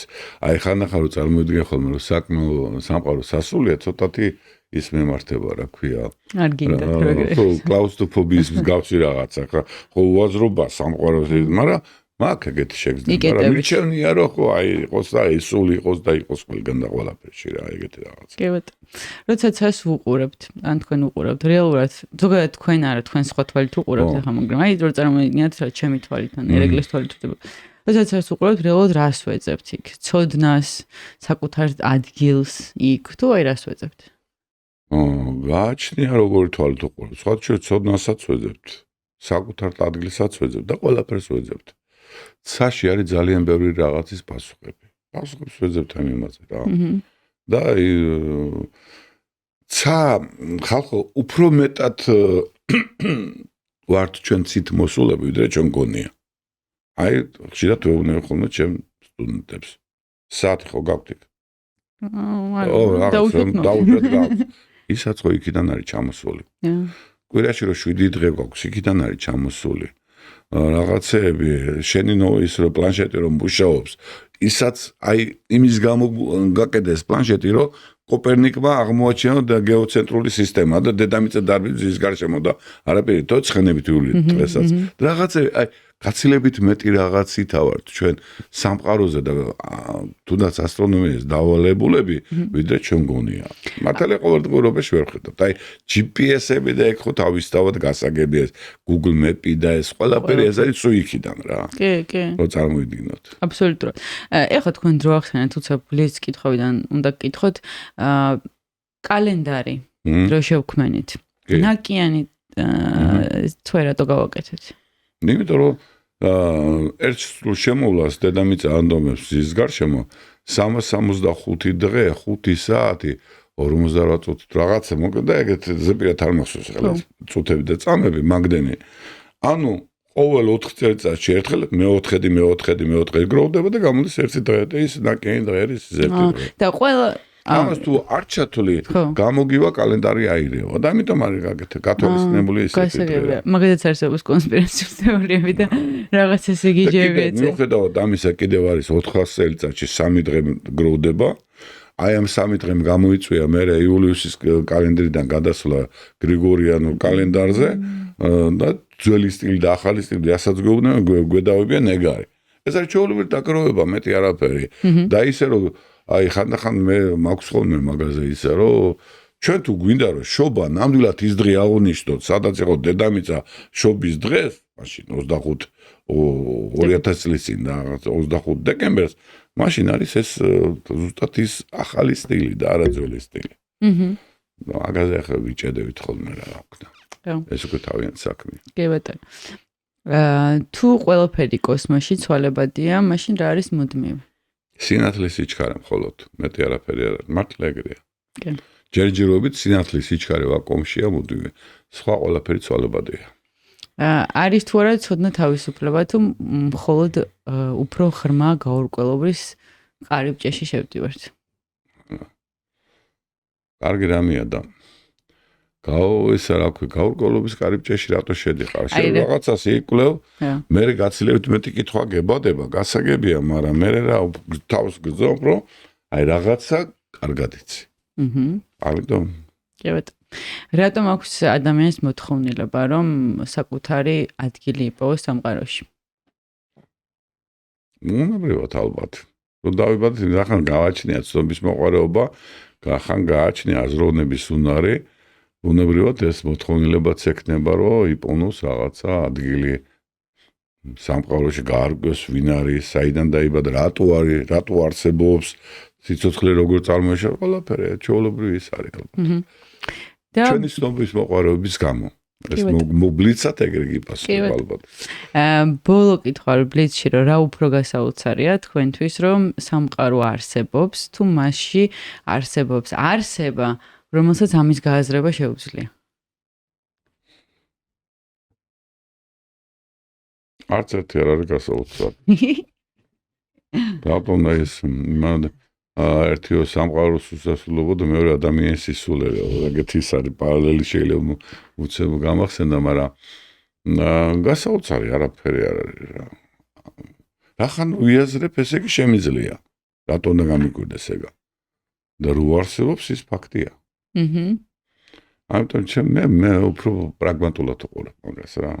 კი ბატონო. არც იმას არ ვფიქრობ, რომ აჩო ზოგს ამ ხელას გასწრება და ეს ეშინია და მარტო უნდა გეშინოს. ხო ახერხებ, ესე იგი შეგილია და всё, მორჩა. მაგას არ უნდა. კი ბატონო, და სუბოლო კითხვა. ეს არის ტრადიციული კითხვა, რომელსაც აბსოლუტურად ყველა სტუმარს ვაკითხავ. კი ბატონო. თუ თქვენ საკუთარ თავს წარმოიდგენთ ისე, რომ არ ახსენოთ თქვენი სახელი, გვარი, წარმომავლობა, თქვენი პროფესია, როგორ გამეცნობოდით, რას მოწოდით? ასტრონომი ყველას ეგრევე ცნობი და პროფესია ასტრონომი ჩემი ჰობიც ასტრონომია, სხვათა შორის. მაგრამ პროფესიის თქმა არ შეგიძლიათ, არ შემიძლია. სახელი არ შემიძლია, გვარი არ შემიძლია, პროფესია. ვარსკვლავთ რიცხვლის გეტყვი. ვარსკვლავთ რიცხვი. აბა ახლა სხვადასხვა. მადლობა დიდი. ძალიან საინტერესო იყო და აქვე დავიტოვებ პირობას, რომ კიდე მოხვალ ჩემთან. და ვისაუბროთ საინტერესო თემებზე და არ ვიცი, მადლობა დიდი. და მადლობა ჩემს მაყურებელს რომ გვიყურა. მადლობა თქვენს რომ მისმინეთ და გაინტერესებთ და აი დავიტოვებ პირობას, მე მგონი დიდათ არ არის საჭირო, იმიტომ რომ მართლა მიხარია, როცა სხვებს აინტერესებთ ასტრონომია რა და ამიტომ ყოველთვის სიამოვნებით ლაპარაკობ ხოლმე. ვინც ვიცობს, ყველა მის ეგა, რომ ყოველთვის სიამოვნებით ლაპარაკობ ასტრონომიაზე. მადლობა.